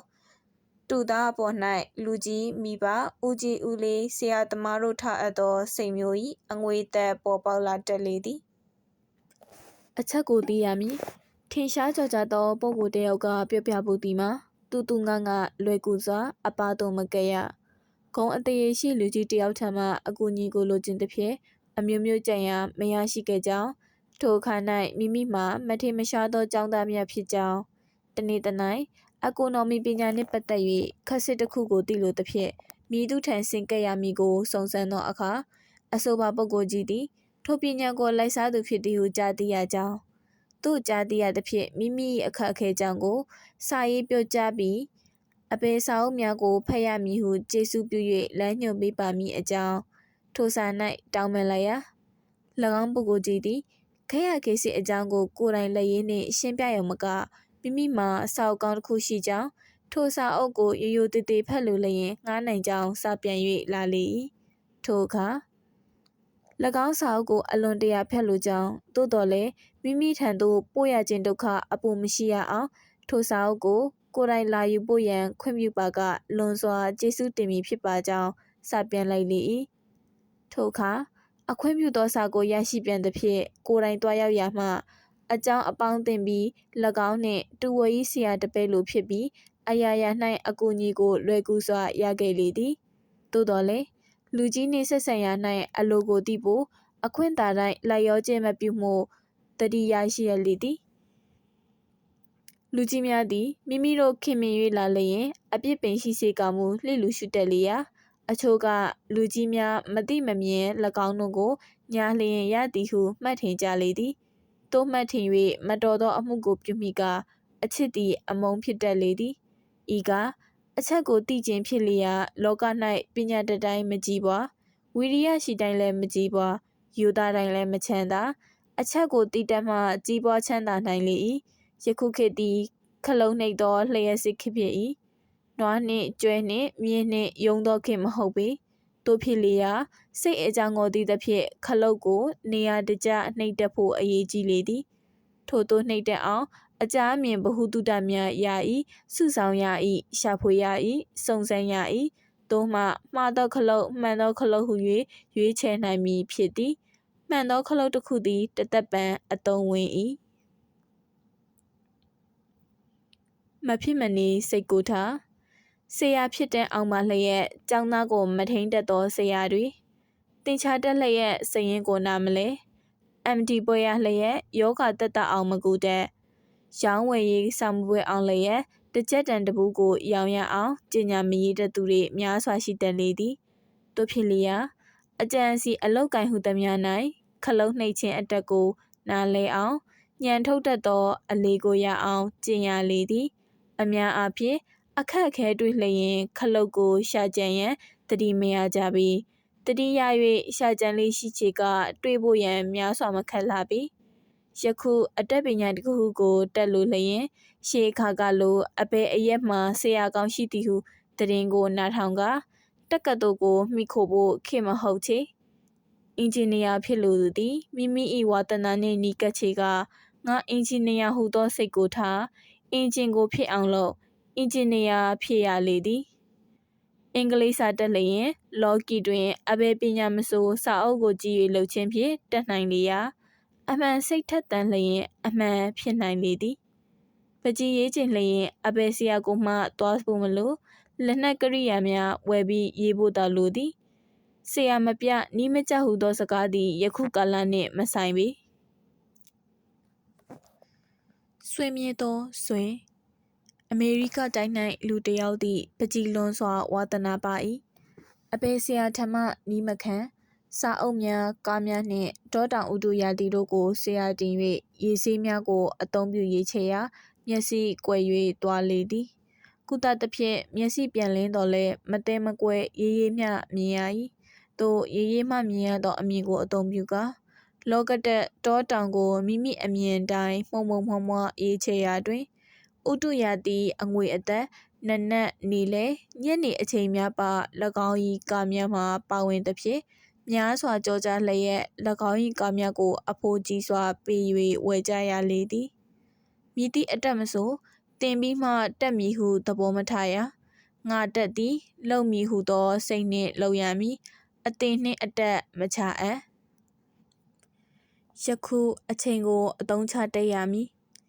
ဤဘဝတူတူကလေးမှာအနာဂတ်တွေကိုတွေးမျှော်၍နေဖို့မလိုယခုကိုသာဂရုစိုက်၍ယခုဟူသောအချိန်ကလေးကိုနေရာတကျအသုံးချရမည်ယခုလောက်ယခုကိုင်ယခုခံစားအနာဂတ်ဆိုတာရောက်ချင်မှလည်းရောက်မည်များစွာသောသူတို့မှာလေထဲတွင်တိုက်အိမ်ဆောက်လျက်ထိုတိုက်ကြီးအိမ်ကြီးပြီးမှပျော်ပျော်ပါပါအဘယ်ပုံနေမည်ဟုစိတ်ကူးကြသဖြင့်ယခုလက်တလောမှာပျော်ပျော်ပါပါနေဖို့အခါမဟုတ်တကဲ့သို့သဘောထားကြလေသည်သို့တော်လည်း နီးစရာထိုင်စရာဝတ်စရာစားစရာပြည့်စုံလျက်အရေးရှိကအသုံးဝင်ဖို့ငွေပိုကလေးအနှဲငယ်ရှိမှသာပြောနိုင်လေသည်သို့မဟုတ်အဘယ်နည်းမျိုးနှင့်မှမပြောနိုင်ပေသူဖြစ်လျာအလုတ်ကိုစလုပ်ခတဲ့ကစာတိုက်မှဆုတက်သောအကျင့်ကိုမိသူမဆိုလေ့ကျင့်အပ်ပေသည်အဘယ်မျှပင်ကြက်တီးစေကမူတနေ့လျင်တပယ်တမူစုမိမှုမခတ်ပေမစုခြင်းအတွက်အကြောင်းလုံလောက်စွာပြဖို့မရှိမိုင်မဲချင်းသည့်လုံလောက်သောအကြောင်းပြချက်ဖြစ်လေသည်စကားပြောကောင်းသူအပြောကောင်းသူကိုလူအများသဘောကျတတ်၏အသင်၏တိုးတက်ရေးကိုအထောက်အကူပြုသည့်များစွာကုန်သောအကြောင်းများအနက်အရေးအကြီးဆုံးအကြောင်းတစ်ခုသည်ကအပြောပင်သည်စကားကိုညီငွေအောင်မပြောရလူတို့၏စိတ်၌မိမိတို့၏အရေးသည်အခြားသူများ၏အရေးထက်ပိုမို၍ကြည်သည်ဟုမှတ်ထင်တတ်ကြလေသည်တို့ဖြစ်ခြင်းကြောင့်စကားပြောရ၌မိမိတို့ကိုယ်တိုင်နှင့်မိမိတို့၏သားသမီးနီးစပ်ရင်းနှီးသူတို့၏အကြောင်းများကိုသာများစွာပြောတတ်ကြလေသည်တို့ပြောသောစကားများသည်နားထောင်၍မညီအောင်ကောင်းလျင်ကမဟုတ်တာတွေကိုပင်လှုပ်ကြံ၍ပြောစေကမူနားထောင်ရသူတို့မှကျင့်တတ်ခြင်းဖြစ်နိုင်လေသည်သို့မဟုတ်မူ၍မိမိတို့၏ဂုဏ်များကိုသာပြောခြင်းဖြစ်ချေကညီငွေဖွယ်ဖြစ်တတ်လေသည်စကားပြောရာနားထောင်သူသည်ပြောသူထက်ပိုမို၍ထင်ပေါ်တတ်၏အသည့်အလိမ္မာဉာဏ်နှင့်ပြည့်စုံစွာနားထောင်တတ်သူနှင့်မတိမလိမ္မာပြောစရာစကားမရှိသောကြောင့်နားထောင်ရသောသူတို့မှတိတိတတ်တာခြားနာနေလေသည်အသည့်အလိမ္မာနှင့်နားထောင်လေးရှိသူသည်ပြောသူထက်လိုလားနှစ်သက်ခြင်းကိုခံရတတ်လေ၏ထိုလူမျိုးမှာမိမိကိုယ်တိုင်၏အရေးကိုသာဂရုစိုက်သူမဟုတ်အခြားသူတို့၏အရေးကိုလည်းကောင်းရာကောင်းကြောင်းလိုလားသောစိတ်ဝမ်းမြောက်စရာရှိလျင်ဝမ်းမြောက်သောစိတ်ချီးမွမ်းဖွယ်ရာရှိလျင်ချီးမွမ်းသောစိတ်ဤလိုမွန်မြတ်ကောင်းမွန်သောစိတ်များနှင့်ပြည့်စုံကြောင်းမပြောဘဲတည်တာနိုင်လျာထိုစိတ်မျိုးသည်အများချစ်ခင်သောစိတ်မျိုးပင်ဖြစ်ကြလေသည်အမြောက်အပြစ်မကြိုက်သောသူဟု၍မရှိတိတိတတ်တာမြောက်ပင်ခြင်းကိုကမည်သူမျှမလိုလားပေနားလည်၍အသိဉာဏ်ရှိစွာနားထောင်တတ်သူသည်စကားမပြောဘဲအမှုအရာဖြင့်များစွာမြောက်ပင်နိုင်လေသည်စကားပြောရ၌လည်းတစုံတစ်ယောက်၏မျက်နှာကိုကြည့်၍ပြောတတ်သောအလေးရှိစေမည်မည်သူကိုမှမကြည့်ဘဲသူကိုပြောသလိုလိုမဖြစ်စေရပေ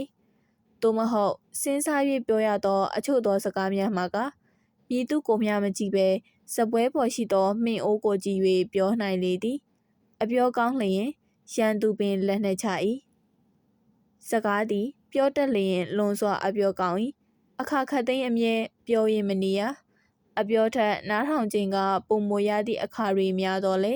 ကြီးပွားလိုသူများမှာအပြောကိုလေ့ကျင့်ရလေသည်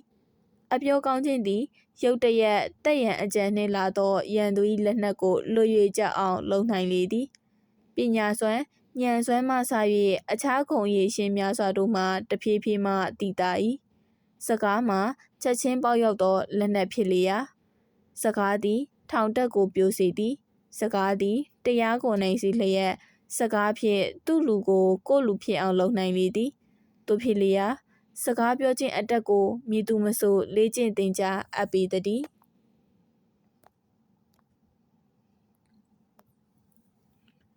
ခလေးကိုမွေးမြူနီစိတ်ကိုဆောင်ထိန်ပေးရမည်ကြီးပွားတိုးတက်သောလူကြီးဖြစ်ဖို့ရန်အတွက်ခလေးတငယ်များမှာငယ်စဉ်ကပင်စိတ်ကိုမချွတ်မယွင်မပျက်စီးရလေအောင်မွေးမြူဆောင်ရှောက်ရလေသည်လိမ္မာသောမိဘသည်မိမိ၏သားသမီးများကိုကြီးပွားစေလိုကငယ်စဉ်အခါကစား၍ဤအချက်ကိုအထူးဂရုစိုက်ရလေသည်အချို့သောမိဘများသည်သားသမီးနှင့်အေးအေးဆေးဆေးချွတ်ချွတ်တတစကားပြောလေမရှိငောင်ငန်းကြိမ်မောင်း၏စွာပြောတတ်ကြ၏ခိုင်းเสีย၌အော်ငေါ၍ပြော၏အနှဲငယ်မျှအပြစ်ကလေးကိုမြင်လျင်စူပူတောင်းကျမ်းတတ်ကြ၏အကျိုးရုပ်သောအလေးအကျင့်ဤအလေးကျင့်သည်ဆွဲမြဲခိုင်မာ၍တွားသောအခါသားနှင့်အဖသမီးနှင့်အမိတို့မှအေးအေးဆေးဆေးတိုင်တိုင်ပင်ပင်ပြောဆိုနိုင်သောအခြေအနေလုံးလုံးကင်းလျက်မခေါ်ခြင်းမပြောခြင်းသလိုလိုတယောက်နှင့်တယောက်တန်း၍နေတတ်ကြလေသည်အခါများစွာသားနှင့်အဖသမီးနှင့်မိခင်တို့သည်အေးအေးဆေးဆေးတိုင်ပင်ပြောဆိုတတိပေးဆုံးမမှာကြမှအသည့်အလိမ္မာတတိတရားတို့ရဖို့အကြောင်းတွေပေါ်တက်လာသည်တတကြီးကြီးပြောလို့ရရှိသောမိဘမှာထိုကဲ့သို့သောအကြောင်းမျိုးပေါ်ပေါက်လာသည့်အခါ၌ တတကြီးကြီးအရေးတယူပြောရမည်ကိုပင်ဝင်လေးခတ်ခဲခဲ့သလိုဖြစ်ရနေသောကြောင့်ပြောမှပြီးမိကိစ္စများမှာမပြောဘဲနေရလေသည်တို့ဖြစ်လျာတီအပ်မှတ်အပ်တတိထားအပ်သောအရာတို့ကိုတတိမပေးနိုင်မိဘမှာအာစေးထည့်ထားသလိုဖြစ်သောကြောင့်သားသမီးများမှများစွာအကျိုးရုပ်တက်လေသည်သားနှင့်အဖအမေနှင့်သမီးတို့မှတငယ်ချင်းလိုနေပြောเสียရှိတိုင်ပင်เสียရှိသည့်အခါလွယ်ကူလွတ်လပ်စွာတိုင်ပင်နိုင်ကြလေသည်တကြောင်မှလည်းငယ်စဉ်အခါကဆ၍အော်ချင်းငေါက်ချင်းကိုသာခံခဲ့ရသောစိတ်သည်ပင်ကိုယ်စိတ်မဟုတ်တော့ပေအကြောင်းဝင်လျက်ကြီးသည့်တိုင်အောင်နေရာတိုင်းမှာရဲရင်ချင်းတက်တီနေပါလျက်အောက်ကျနောက်ကျဖြစ်တတ်လေသည်နှိမ်လိုသောစိတ်သားသမီးကိုနှိမ်ရမည်မနှိမ်လျင်ကြည်သောအခါဆိုးတတ်သည်မိုက်တက်သည်ဟုသောစကားကိုအခါခါကြားဘူးရလေသည်ဤစကားသည်များစွာမာယွင်လေသည်နေရာတိုင်းမှာမောင်မေချင်းခံရသောအခါအကြောက်ဝင်တက်လေသည်ထိုအကြောက်သည်မျိုးတွယ်မိသောအခါကြီးသည့်တိုင်အောင်အခြားသူများနှင့်ဆက်ဆံပေါင်းသင်ရ၌အကြောင်းမဲ့ကြောက်တတ်လျက်လူကြောက်ဖြစ်ကလူနောက်မှနေရတက်လေသည်အရွယ်ရောက်ပြီးနောက်လူကြောက်ဖြစ်လျက်မပြောရဲမဆိုရဲလူတဲကိုမဝင်သူတို့ကိုတွေ့ရလျင်ထိုသူမှာငယ်စဉ်ကမလိမ္မာသောမိဘဆရာသမားများချင်းချောက်ခြင်းရိုက်နှက်ဆုံးမခြင်းကိုလိုတီထက်ပို၍ခံခဲ့ရပြီဟုသိရ၏တို့ဒီမဟုတ်ကျောင်းမှနေစဉ်အခြားကလေးတငယ်များ၏နှိပ်စက်စော်ကားခြင်းများကို၎င်းခံခဲ့ရမည်သို့မဟုတ်မိဘကိုယ်တိုင်အောက်ကျနောက်ကျဖြစ်သည်ဖြင့်ငယ်စဉ်ကရေရွာ၌၎င်းကျောင်း၌၎င်းအလုလုသောနေရာတစ်ခု၌၎င်းအောက်ကျနောက်ကျအပြောဆိုအကျဉ်းဟုသမျှများစွာခံခဲ့ရပေမည်ဟုသိနိုင်လေသည်စ조사ကြံစီလောက်ကိုင်းခြင်းဖြင့်ထူးချွန်လာခြင်းထိုကြောက်စိတ်ကြီးသည့်အခါအထက်ဖော်ပြခဲ့သည့်အတိုင်းအောက်ကျနောက်ကျသော၎င်းဖြစ်စေတတ်လေသည်သို့မဟုတ်ထူးချွန်သောသူများသော၎င်းဖြစ်စေလေသည်ထူးချွန်သောသူရဲကောင်းသော၎င်းဖြစ်တတ်၏ထူးချွန်သောတတိကုံရေးခြင်းတစ်ခုခုဖြင့်ထင်ပေါ်ကြော်ကြားတတ်လေသည်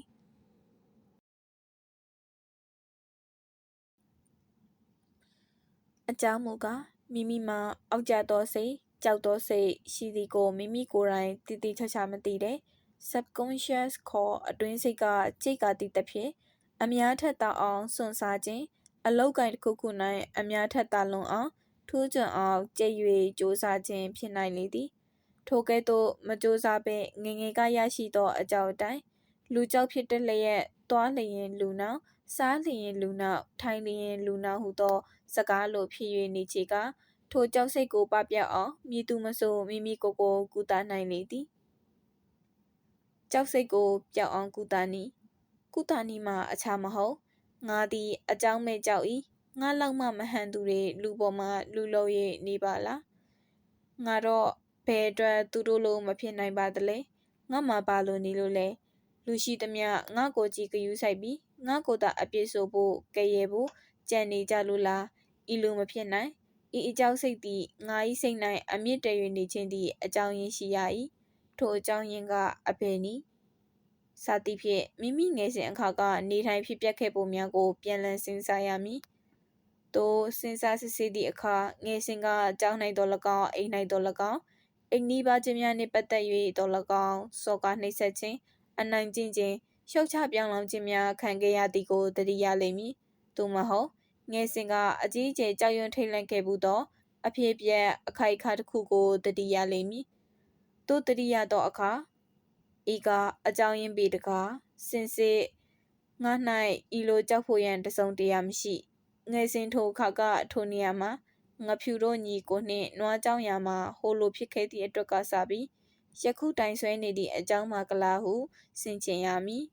ထိုကဲ့သို့ဆင်ခြင်မိတင်တဲ့တပြိုင်နက်ဆွဲရည်နေသောအကြောင်း၏အမြင့်ဆုံးအဆွဲထုံးပြေပြောက်၍ရဲစိတ်အလိုလိုပေါ်ပေါက်လာလိမ့်မည်ငယ်စဉ်ကဖြစ်စေတနေရာ၌ဖြစ်စေတခုခုဖြစ်ခဲ့သဖြင့်ဤကဲ့သို့အဆွဲဖြစ်သည့်အခါထိုအဆွဲကိုမမှတ်မိပဲမေး၍နေသမျှထိုအကြောက်ကိုအဘယ်သို့နှိမ်၍မျှမရထိုအကြောင်းရင်းသည်မမှတ်မိသမျှငုံရင်နေ၏မှတ်မိတတိယသည်နှင့်တပြိုင်နက်အထုံးပြေသလိုအဆွဲပြောက်ကအကြောက်လဲကွာ၍ကြာရလေသည်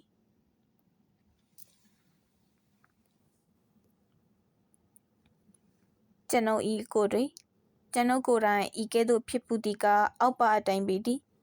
ကျွန်ုပ်၏မိမမှာမျက်စိယောဂအကြီးအကျယ်ဖြစ်လျက်များစွာကြောင်းကြပူပင်ခဲ့၏မျက်စိကန်းလေမလားကိုယ့်ရဲ့ရမှာတော့မှစသည်ဖြင့်အမြဲကြောက်ရွံ့ခဲ့၏ထိုအခါ၌ကျွန်ုပ်၌စာရေးတစ်ယောက်ရှိ၏၎င်းသည်အိမ်မှနေလျက်ကြောက်စရာအကျိုးအကြောင်းကိုပြောတတ်လေ၏တို့ပြောခြင်းမှာတမင်ချောက်လိုက်၍မဟုတ်၎င်းကိုယ်တိုင်အတော်ဆိုရင်တစ်ဖြစ်ပေါ့ပေါ့ဆဆမနေရအောင်ပြောခြင်းဖြစ်၏၎င်း၏စကားမှာဘယ်တော့ကဘယ်သူဤလိုဖြစ်ပြီးမျက်လုံးပေါက်သွားတဲ့ဘယ်သူဖြစ်စုံလုံးကန်းသွားတဲ့ကောင်းကင်ရင်မျက်စိပိန်ဝင်တတ်တယ်လို့ပြောတယ်စာသည့်စကားမျိုးဖြစ်ရာတဖြည်းဖြည်းကြောက်သည့်ထက်ပို၍ကြောက်ပြီး၎င်းကိုမြင်သည့်အခါတိုင်းအလိုလိုထိတ်လန့်၍နေ၏ထို့နောက်မျက်စိယောဂပျောက်ပြီးတစ်ဖက်လုံးလုံးကွယ်၍တစ်ဖက်မှရေးရေးသာကြန့်ရှိရာကိုယ့်ရဲ့မရတော့သည့်အချိန်ဤသို့ရောက်လျက်တိုး၍လဲဆိုဖို့လမ်းမရှိတော့သည်ဖြစ်သောကြောင့်ကြောက်သောစိတ်တဖြည်းဖြည်းပြက်ပြီးမေ့လျော်သွားခဲ့ရလေသည်နောက်3 နှစ်ကြာသောအခါစောင်းအိုးတူတစ်နေ့၌ဟိုအခါကြောက်သောနီမျိုးအတိုင်းအလိုလိုကြောက်၍လာ၏ခြားနာခြင်းမှာအကြောင်းရင်းကိုမသိဘဲအကြောက်မှပို၍ကြီးလျက်ပြေးခြင်းတလို့လူတစ်ယောက်ကိုဖတ်၍ထားခြင်းတလို့ဟစ်အော်၍ငိုခြင်းတလို့လိုဖြစ်၏ထိုအခါယူတော့မည်ဟုမှတ်ထင်မိ၏အကယ်၍စိတ်ကိုလျှော့ချလိုက်လျင်ယူဖို့ရှိလေသည်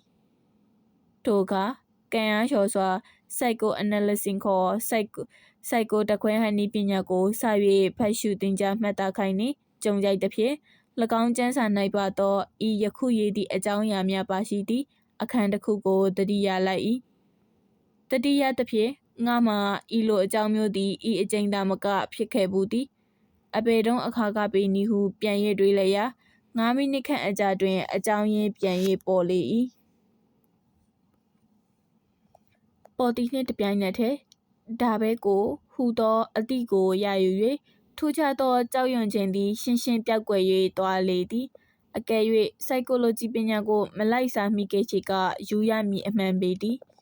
ဤကဲ့သို့သောအယူမျိုးသည်ပယောဂယူနှင့်လွန်စွာတူလေရာအရိုက်နှိပ်ခံရလျင်မသက်သာပဲအသက်တိုင်ရောက်တတ်လေသည်ယူသွစေတတ်သောအကြောင်းရင်းတရက်အမြင့်တွင်နေသောအကြောက်စိတ်များစွာသောယူသွသူတို့မှာငယ်စဉ်အခါကအကြီးအကျယ်ထိတ်လန့်ခဲ့ပူသောကြောင့်ဖြစ်ကြလေသည်အခါများစွာလူမတ်မသိနှိုးဆိုအရွယ်တတခန်း၌ခလေးကြီးများကခြောက်လန့်၍ပြကြသောကြောင့်အတွင်းစိတ်မှာအကြောက်ဆွဲပြီးနှောင်ကြီးသောအခါအကြောင်းနှင့်စသောအယူယောဂဆွဲတက်လေသည်ထိုအခါအကြောင်းရင်းကိုပြန်၍ရှာဖို့ရန်လွန်စွာခက်၏အကြောင်းမူကားစ၍ဆွဲသောအရွယ်မှာလူမှန်းမသိသေးသောအရွယ်ဖြစ်လေသည်ငယ်စဉ်ကခလေးများကမခံချင်အောင်တစ်စုံတစ်ခုပြုလုပ်ခဲ့ဘူးသည့်အတွက်ခလေးစိတ်မှာအညှိုးစိတ်ကိုပေါ်ပြီးကြီးသောအခါထိုအညှိုးစိတ်အမုန်းစိတ်ကိုမေ့လျော့၍နေတတ်၏သို့မေ့လျော့၍နေရာထိုစိတ်သည်မတိမတာအစွဲဖြစ်လျက်အခွင့်သာသည့်အခါရက်ဆက်သောအမှုတစ်ခုကိုပြုတတ်လေသည်ဤအစွဲမျိုးသည်လွန်စွာဆိုးသဖြင့်ငယ်ရွယ်သူတို့ကိုမွေးမြူရ၌စိတ်မှာဆိုးရသောအရာတစ်ခုခုမဖြစ်စေရအောင်အထူးဆင်ခြင်ရလေသည်ရှုတ်ချခြင်းမပြုရ၎င်းအပြင်ခလေးများကိုစိုးသည်မိုက်သည်တရေပေါ်နေသည်အတုံးမကျလူပြင်းကလေးလူလိန်ကလေးတခိုးကလေးစသည်ဖြင့်ပြောဆိုခြင်းကိုကြိမ်ဖန်များစွာခံရသောခလေးသည်ပြောသည့်အတိုင်းဖြစ်တတ်လေသည်ကျင်နာစွာမွေးမြူသောမိဘများ၏လက်၌ကြည်ရသောခလေးသည်ရင်ကျေးတိမ်မွေ၏ရက်ဆက်ကြမ်းကြုတ်သူတို့၏လက်၌ကြည်ရသောခလေးသည်ကြမ်းကြုတ်ခြင်းအမွေကိုအမှန်ရရှိကြမိတတ်သည်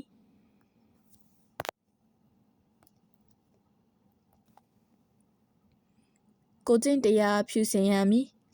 အမိဝတ်၌ပရိသေတည်းသောအခါမှစ၍မိကွင်ဖြစ်သူသည်ကိုကျင့်တရားကိုအထူးကောင်းစွာထားလျက်စိတ်ဖြူစင်အောင်ညီညူးသောအတွေ့အကြံတို့ကိုစိတ်၌မပေါ်စေဘဲကိုကျင့်တရားကိုအထူးဆောင်ချေကသားသမီးမှာစိတ်ကောင်းနှလုံးကောင်းရှိသောသားသမီးများဖြစ်နိုင်လေသည်စကားကိုနားလေသောအရွယ်မှစ၍ကျင့်နာသောစကားမေတ္တာစကားများကိုသာမိဘကပြောဆိုလေရှိခြင်းသည်ခလေးမှာကျင့်နာတတ်သောစိတ်မေတ္တာစိတ်သူတော်ကောင်းစိတ်တို့၏မျိုးစီကိုစိုက်ပျိုး၍ပေးသည်နှင့်တူသည်ခလေးကိုသိသည့်အခါလိမ္မာသောခလေးဖြစ်ကြောင်းကောင်းသောလူကလေးဖြစ်ကြောင်းချစ်ဖွယ်ကောင်းကြောင်းလိမ္မာကြောင်းစသည့်စကားကောင်းများကိုခလေးအိပ်ပျော်သည့်တိုင်ပြောရသွားရမည် အိပ်ပျော်၍နေသည့်အခါနိုးကြသောစိတ်သည်အလုတ်ရက်နာလျက်အတွင်းစိတ်သည်အလုတ်များ၍နေ၏အတွင်းစိတ်ဆိုသည်မှာအိပ်မက်သောစိတ်ဖြစ်သည်ထိုစိတ်သည်လွန်စွာတကိုးကြည့်၏စကားကောင်းများကိုအိပ်ပျော်သည့်တိုင်အောင်ကြားရသောအခါထိုစကားများ၏အတိတ်ပဲသည်တကိုးကြည့်သောအတွင်းစိတ်၏လက်သို့ရောက်၏ထိုအခါ၎င်းအတွင်းစိတ်က၎င်းစကားများ၌ပါရှိသောအနက်အတိတ်ပဲတိုင်ဖြစ်မြောက်အောင်ဖန်တီး၍ပေးရလေတော့သည်တိမ်မွေ့သောဆုံးမနီအကယ်၍ကလေးမှာပြင်းရည်ခြင်းမူသားပြောဆိုခြင်းခိုခြင်းစသည့်အပြစ်ကလေးများရှိလျင်ထိုနည်းအတိုင်းအိပ်ရာ၌လူကလေးမပြင်းတော့ဘူးလူကလေးလိမ်မပြောတတ်ဘူးဘယ်တော့မှမခိုးတတ်ဘူးဟူသောစကားမျိုးကိုကလေးအိပ်ပျော်သည့်တိုင်အောင်ပြော၍ပေးရလေသည်တေကန်နီး၌ကြားရမြင်ရသောအာယုံသည်လားရဘဝကိုဖန်တီးတတ်သည်ဟူသောမြမအယူသည်ဤသဘောတိုင်းဖြစ်ဟန်တူသည်အိတ်ချင်းသည်အသေးကလေးဖြစ်၏ကလေး၌ဆွဲကပ်သောယောဂဝေဒနာများကိုပင်ဤနည်းဖြင့်ကုသနိုင်၏ကလေးမှာဝမ်းနာတတ်လျင်ချောင်းဆိုးယောဂရှိလျင်ညှင်းအိပ်ရာဝန်း၌ကလေး၏ကြောကိုပုတ်တက်ပေးရင်ဝမ်းနာပြောက်ပြီးချောင်းမဆိုးတော့ဘူးချောင်းဆိုးပြောက်ပြီးစသည်ဖြင့်အတီပြောပေးလျင်ဝေဒနာသက်သာနိုင်သည်ကလေးများမြင်အောင်ကြားအောင်အကောင်းကိုလှုပ်ခြင်းအကောင်းကိုပြောခြင်းသည်ကလေး၏စိတ်ကိုကောင်းအောင်ဖန်တီးခြင်းပင်ဖြစ်၏စိုးရုပ်သောအမှုကိုပြုခြင်းမုန်းထားဝင်တို့မနာလိုစသည့်မကောင်းသောစကားများကိုပြောခြင်းသည်ကလေးကိုစိုးရုပ်အောင်ပြုခြင်းပင်ဖြစ်လေသည်ကလေးများ၏စိတ်နေသဘောထားကိုကျင့်တရားသည်လူကြီးမိဘပြုလုပ်သလိုဖြစ်လျာ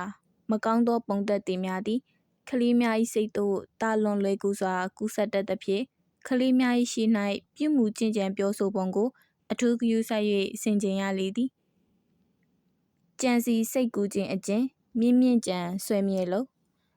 လူတို့၌စိတ်ကူးကြံစီခြင်းသည်စိတ်ကူးကြံစီသူကိုအမြဲအကျိုးပေးလျက်နေ၏ကောင်းသောအကြံဖြစ်ကအကောင်းကျိုးပေး၏ဆိုးသောအကြံဖြစ်ကဆိုးကျိုးကိုပေး၏အောင်မြင်အထမြောက်သောစိတ်အကြံများသည်အောင်မြင်ခြင်းကိုဖြစ်စေ၏ပျက်စီးဆုံးရှုံးခြင်းနှင့်ဆိုင်သောစိတ်အကြံသည်ပျက်စီးခြင်းကိုဖြစ်စေလေသည်စိတ်သည်လူတို့ပြုသမျှအိမ်မက်သမျှ၏အကြောင်းရင်းဖြစ်၏လူတစ်ယောက်ကိုမချစ်နှစ်လို့မကြည်ညိုကထိုလူသေကြေပျက်စီးသည့်ဒုက္ခတစ်ခုခုကိုခံရသည်ဟုအိမ်မက်တတ်၏စာဖတ်သူ၏မိတ်ဆွေတစ်ယောက်သည်စာဖတ်သူကိုသေသည်ဟုအိမ်မက်ချေကအကြီးအကျယ်ရန်သူကဲ့သို့တိတိတတ်တာပင်အမုန်းကြီးမမုန်းစေကမူအတော်ပင်မနှစ်လိုဖြစ်၍နေသည်ကိုသိရ၏ချစ်သူတစ်ယောက်ကိုတွေ့ရကြည့်လျင်ပေါင်းဖော်ရသည်ဟုအိမ်မက်တတ်၏လူတစ်ယောက်ကိုမုံအားကြီး၍တက်ပစ်လို့လျင်တပ်ပုတ်ရိုက်နှက်ရသည်ဟုအိမ်မက်မှန်၏တစုံတစ်ခုကိုလိုချင်အားကြီးလျင်ရသည်ဟုမှန်၏နေရအရာတစ်ခုကိုရောက်လိုသောစိတ်ပြင်းထန်စွာပေါ်၍နေချေကထိုနေရာသို့ရောက်သည်ဟုအိမ်မက်မြဲဖြစ်လေသည်ကျမ်းမာခြင်းကိုအမြဲထင်မြင်တွေ့တော့လျင်ကျမ်းမာ၏ယောဂဝေဒနာများကိုများစွာတွေ့တော့သည့်အခါဖြစ်စေယောဂအကြောင်းကိုကြားရဖန်များသည့်အခါဖြစ်စေယောဂဝေဒနာဖြစ်တတ်လေသည်သတင်းစာများ၌ယောဂတွေကိုကြော်ညာကြ၏ထိုကြော်ညာတွေကိုလူပေါင်းများစွာဖတ်ကြ၏ဖတ်ကြသောကြောင့်ယောဂရသူများကြလေသည်မဒိမှုတွေလူရဲ့တပ်ပုတ်မှုတွေကိုသတင်းစာ၌များစွာဖတ်ရသောအခါထိုအမှုတွေတိတိတသာတိုးတက်လေသည်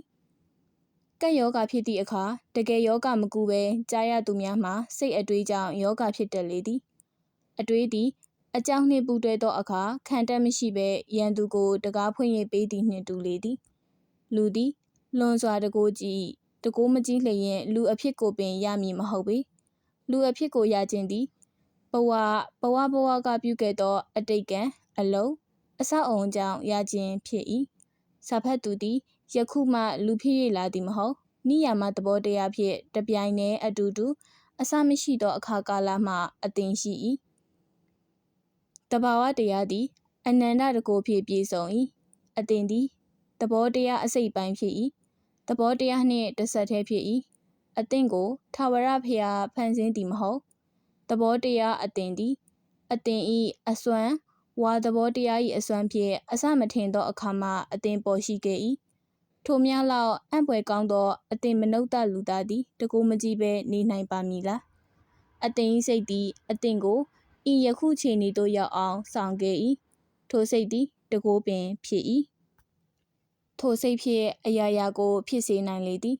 အသင့်ကိုဤမြင့်မြတ်သောလူဖြစ်သို့ရောက်အောင်ဖန်တီးစေသောအရာသည်ကံမဟုတ်အသင်၏စိတ်ပင်ဖြစ်၏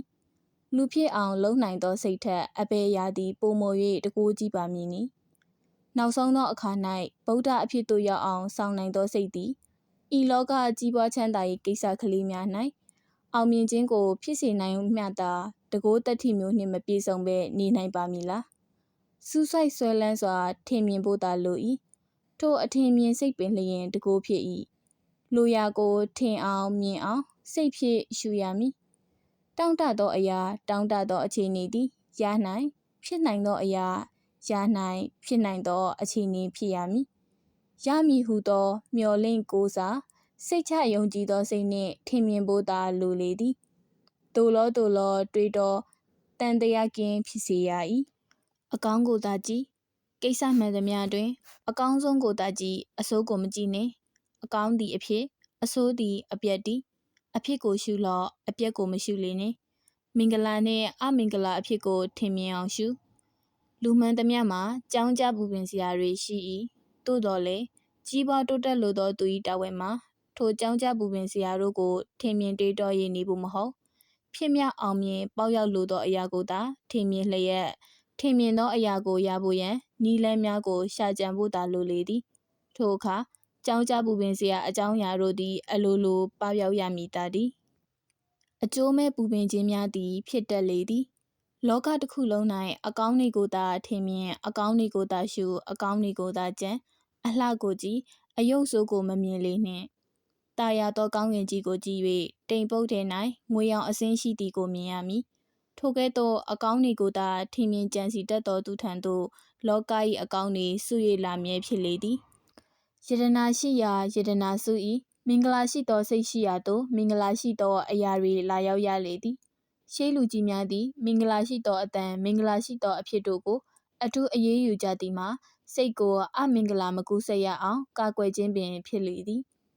အမင်္ဂလာကူးဆက်သောစိတ်ရှိရာသို့မင်္ဂလာမရှိသောအရာတွေဆု၍လာရောက်တတ်ကြလေသည်အကြောက်စိတ်ကြီးပွားရေး၌ကျမ်းမာခြင်းသည်ပထမလိုအပ်သောအခြေခံလက်နက်ဖြစ်လေသည်ကျမ်းမာခြင်းကိုဂရုစိုက်ရမည်ဆိုရ၌မကျမ်းမာခြင်းကိုကြောက်ရမည်ဟုမဆိုလိုအကြောင်းမူကားအကြောက်သည်မကြောက်တလို့ဖြစ်အောင်လုပ်တတ်လေသည်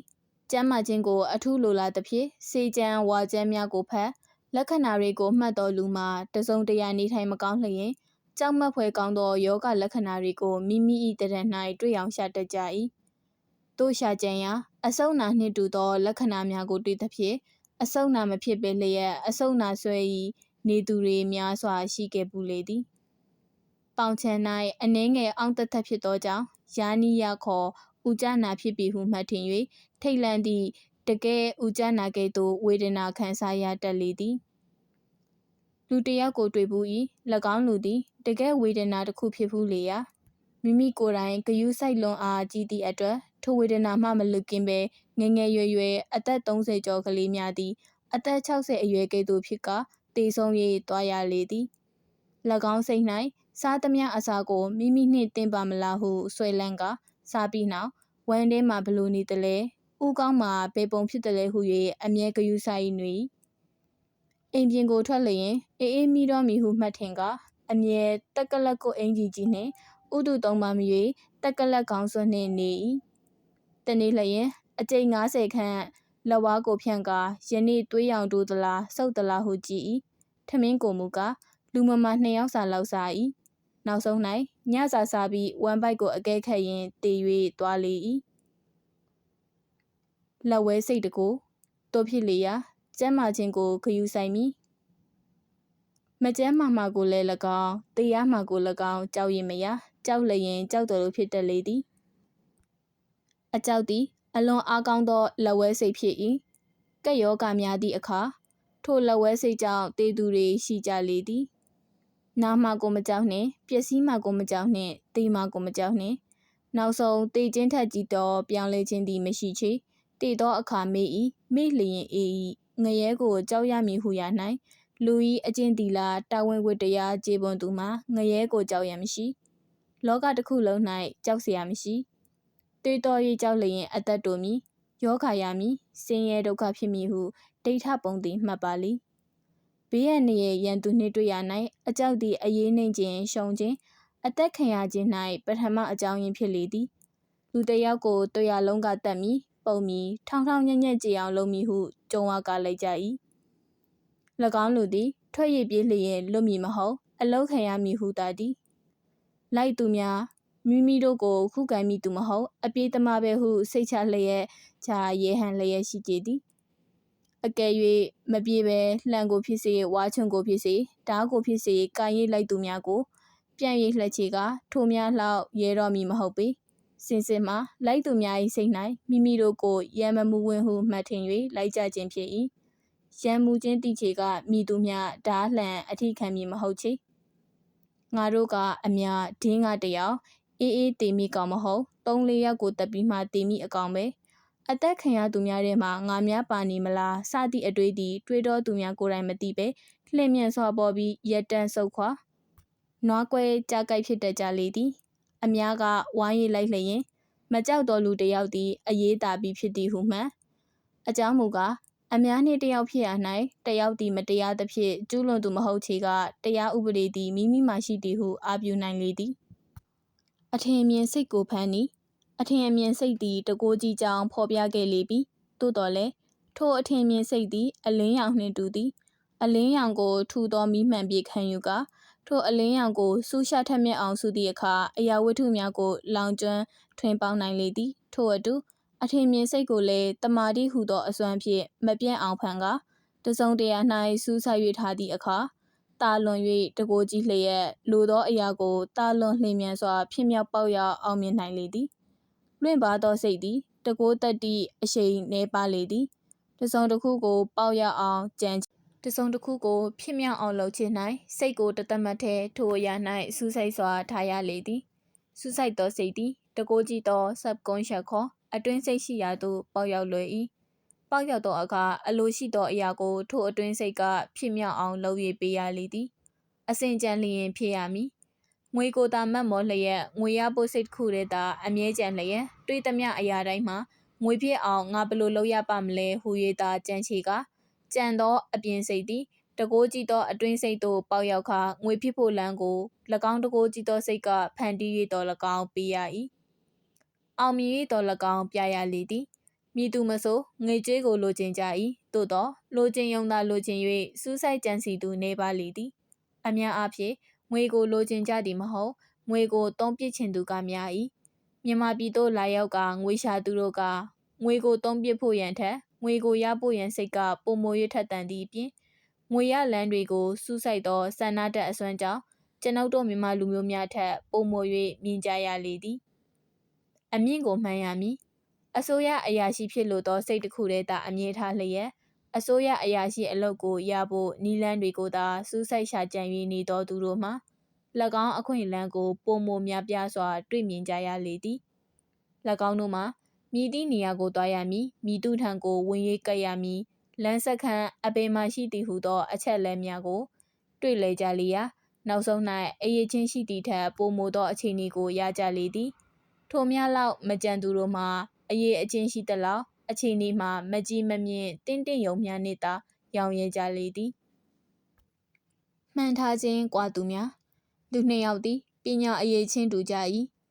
ကျောင်းမှတပြိုင်တည်းထွက်ကြ၏တယောက်ကစာရေးစာချီရိုးရိုးဖြစ်၏တယောက်ကစာရေးစာချီထက်မြင့်သောအခြေအနေကိုရ၏အပင်အတွက်ဤကဲ့သို့ခြားနာပါသည်နီ၎င်းတို့နှစ်ယောက်အနက်တယောက်မှာစိတ်နေစိတ်ထားအထက်တန်းကြ၍ငါကစာရေးစာချီအလုပ်လောက်နှင့်တင်းမတိမ်နိုင်အခြားတာဝန်ကြီးသောအမြင့်စာအလုပ်တစ်ခုကိုရမှဖြစ်မည်ဟုဆွဲမှတ်ကအမြင့်ကိုကြံ၏တယောက်မှကထိုများလောက်စိတ်ကိုမြင့်၍မထားပြီလက50-60စာစရေးဖြစ်လျင်တော်လှပြီဟုတ်လှပြီဟုကျင်နေ၍နေသူဖြစ်လေသည်တယောက်ကကောင်းကင်ကိုချိန်၏ကောင်းကင်ကိုချိန်သူသည်ကောင်းကင်ကိုပင်မရောက်စီကမူတစ်ပင်ထိပ်ပြားထိပ်ကိုပင်ရောက်နိုင်လေသည်တစ်ပင်ထိပ်ပြားကိုမှန်းသူမှာတစ်ပင်ခုလက်လောက်နှင့်ရောင်ရဲကြလေသည်အိန္ဒိယတိုင်းမှလာသောစာမတက်သောကလားလူမျိုးတို့အနက်အချို့မှာမြန်မာပြည်ကိုရောက်လျင်တထေးဖြစ်မည်ဟုမှန်လာ၏ရောက်သောအခါအယောင်ဝယ်ကလေးနှင့်တဖြည်းဖြည်းကြီးမြင့်၍တနေ့သ၌တထေးမဖြစ်စေကမူလူချမ်းသာဖြစ်နိုင်၏ အခြားတစ်ယောက်မှာကိုလီလုံမီလန်ချဆွဲမီဟုသောဤရွေချက်နှင့်လာ၏အချို့မှာတရဝံကလားလုံမီဟုမှန်၏၎င်းတို့မှာအများအားဖြင့်မှန်သလောက်အနိုင်နိုင်ယောက်ျားလေသည်ကန်ဆွတ်မိသဖြင့်မရွယ်ပဲနှင့်စော်ကဲမင်းဖြစ်ဟုသောစကားမျိုးပြောဖြစ်မြောက်ပေါရောက်သူတို့ကနိုင်ပါလေသည်၎င်းတို့စိတ်၌အများအားဖြင့်တရေတကြွယ်ဖြစ်ခြင်းကြောကြားထင်ရှားခြင်းသည်ငါတို့လိုလူစားနှင့်မဆိုင်ငါတို့တော့ဒီဘဝမှာဒါပါပဲဟုသောစိတ်မျိုးရှိတတ်လေသည်အားကြသောစိတ်လည်းမရှိထိုကဲ့သို့သူများမှတဖြည်းဖြည်းစုဆောင်ပြီးဆုံးပါကုန်ကြပျက်စီးခြင်းမရှိမှသာအတော်အတန်ချမ်းသာကြဖို့ရှိ၏အများအားဖြင့်က၎င်းမိယုံထက်မသာတတ်ကြပြီမဆုနှင့်တစ်ချက်ကောင်းစွန့်ရရမည်ကြီးကျယ်စွာဖြစ်ထွန်းအောင်မြင်ဖို့ရန်အတွက်ကြီးကျယ်သောအလုပ်အကန့်အခြေအနေကိုတနေ့တစ်၌ရောက်ဖို့ရန်ရည်မှန်းထားပြီးစွန့်စားသည့်အခါစွန့်စားရ၏ရိုးရိုးစုဆောင်ခြင်းထက်ကြီးကြီးကျယ်ကျယ်မဖြစ်ထွန်းနိုင်မတော်တဆအကြောင်းတစ်ခုခုကြောင့်ဆုံးပါကုန်ကြချီကလူစင်မမီအသစ်ပြန်လဲပြီးမထူနိုင်မထနိုင်ကိုရောစိတ်ရောဆင်းရဲဒုက္ခဖြစ်တတ်လေသည်ငွေသည်စုရိတ်ထားပြီးသုံးစားပြစ်ဖို့တတ်မဟုတ်ငွေတစ်ကြက်ရလျင်နှစ်ကြက်ဖြစ်အောင်ငါပါကိုလောက်ရမည်နည်းဟုရှာကြံကငွေတီးဟုသောလက်နက်ကိုလိမ္မာစွာအသုံးချခြင်းဖြင့်ငွေကိုအပွားခတ်ရလေသည်ဤလိုအပွားမခတ်ပဲရသမျှအနက်စုလူသုံးဟုသောနီးကိုသာလိုက်၍နေကြသူတို့မှာအပွားခတ်သူများမဟုတ်အပားခတ်သူများသာဖြစ်ကြလေသည်ဘဏ်အလုပ်များမှာဘဏ်အလုပ်များ၏ကြီးကျယ်ခြင်းမှာဘဏ်တိုင်း၌ငွေတွေကိုစုခြင်းကြောင့်မဟုတ်ငွေတွေကိုလှုပ်ကာငွေကိုငွေဖြစ်အောင်၍ဖန်တန်းကြခြင်းကြောင့်ဖြစ်လေသည်လာက100ရသောသူသည်အခြားနည်းလမ်းဖြင့်200-300ဖြစ်အောင်ကြံတက်ချေကလာကစားဘဝမှမြန်စွာလွတ်နိုင်၍တခင်အဖြစ်သို့ရောက်နိုင်လေသည်လာကထုတ်သည်နှင့်တပြိုင်နက်အိမ်အတွက်ဘလောက်တရဝံကိုဆက်ဖို့ဘလောက်လက်ဖက်ရည်ပူဘလောက်အခုအိမ်အပြန် KB ပျော်ပွဲစားရုံကိုဝင်ဖို့ဘလောက်ရုပ်ရှင်ဘလောက်ရှူဝါတစ်မြင်းပွဲပဲ၍ဟုတွက်သူတို့မှအလုတ်တစ်ကစုပေးမှအိုစာမင်းစာလောက်သာရနိုင်ဖို့ရှိလေသည်ငွေရလျင်သုံးချင်၍လက်ရနေသူတို့မှငွေရှင်မဖြစ်နိုင်ငွေရလျင်ပွားအောင်လုပ်ဖို့နီးကိုတည်၍လုံမှသာငွေရှင်ဖြစ်နိုင်လေသည်မိမိနေရာမိမိတထေးအသင်သည်ဖြစ်ရဘဝကနေ၍တထေးဖြစ်အောင်ကြံနိုင်ကာထုတ်နိုင်၏အသင်၏အစွမ်းကိုအသင်မသိ၍မကြိုးစားခြင်းသည်အသင်ကန်ဆိုး၍မဟုတ်အသင်မကြိုးစားသောကြောင့်ဖြစ်သည်ဖြင့်အသင်အပြစ်သည်မိသူမဆိုကြီးမြင့်နိုင်၏အမှတ်မဲ့မနေရရန်ကုန်မြို့၌နနက်9နာရီ10နာရီအချိန်လောက်ကိုညံဘူတာယုံတွင်စောင့်၍ကြီးကလကစားစရေးစာချီများအားမြောင်များစွာမြင်တွေ့ရလေ၎င်းတို့အနက်တနေ့တစ်၌တထေးဖြစ်မိသူအဘယ်များလောက်ပါရှိပါမည်နည်းအများအားဖြင့်အလုတ်တိုင်း၌စုသောငွေလောက်နှင့်အနှဲငယ်လကတိုးဖို့သာမျှော်လင့်သူတွေရှိကြလေသည်ကြီးပွားဖြစ်ထွန်းနိုင်သူများ၎င်းတို့မှာအလုတ်ကဆင်းသည့်အခါ၌ဖြစ်စေအလုတ်မသွားမီဖြစ်စေငွေအပွားခန့်ဤတစ်ခုခုကိုကြံစီကြချေကတထေးကြီးမှပင်ဖြစ်နိုင်ကြလေသည်ကြီးပွားဖြစ်ထွန်းမည်သူများသည်ကကြီးပွားရေးစီးပွားရေးကြီးမြင့်သောတာဝန်ခံအခြေအနေများကိုရအောင်မိမိဝါသနာနှင့်နီးစပ်ရာပညာတစ်ခုခုကိုသင်ကြားရလေသည်အင်ဂျင်နီယာတိုင်း၌အလုပ်လုပ်သောစာရေးသည်အင်ဂျင်နီယာအတက်ကိုတနေ့လျင်တနာရီမျှသင်ချေက3-4နှစ်အတွင်း100စားအလုပ်မှ1000စားကိုမှန်းနိုင်သောနေရာသို့ရောက်နိုင်လေသည်ကုန်ပစ္စည်းရောက်ချသောတိုက်များ၌အယောင်သမားလုပ်ရနေသောစရေးသည်ရောင်းချခြင်းအတက်ကျင်းညာအတက်တစ်ခုခုကိုပေါက်ရောက်အောင်တင်၍အခိုက်အခါကြုံ၌အစွမ်းကိုပြချေက expert ခေါ်တစ်ခုရောင်းတတ်သူတို့ရနိုင်သောကြီးသောတာဝန်ခံဌာနများကိုရနိုင်ဖို့ရရှိကြလေသည်ရေနံကုမ္ပဏီကြီးများ၌စက်ရေးလုပ်ရနေသောသူများသည်ရေနံအလုံးနှင့်ဆိုင်ရာဓာတုဗေဒအင်ဂျင်နီယာအသက်များကိုတင်လျက်လကကြီးရနိုင်လေသည်တို့ဒီမဟုတ်ကိုပိုင်အလုပ်ကိုတနည်းနည်းနှင့်တည်ထောင်ဖို့ရှိလေသည်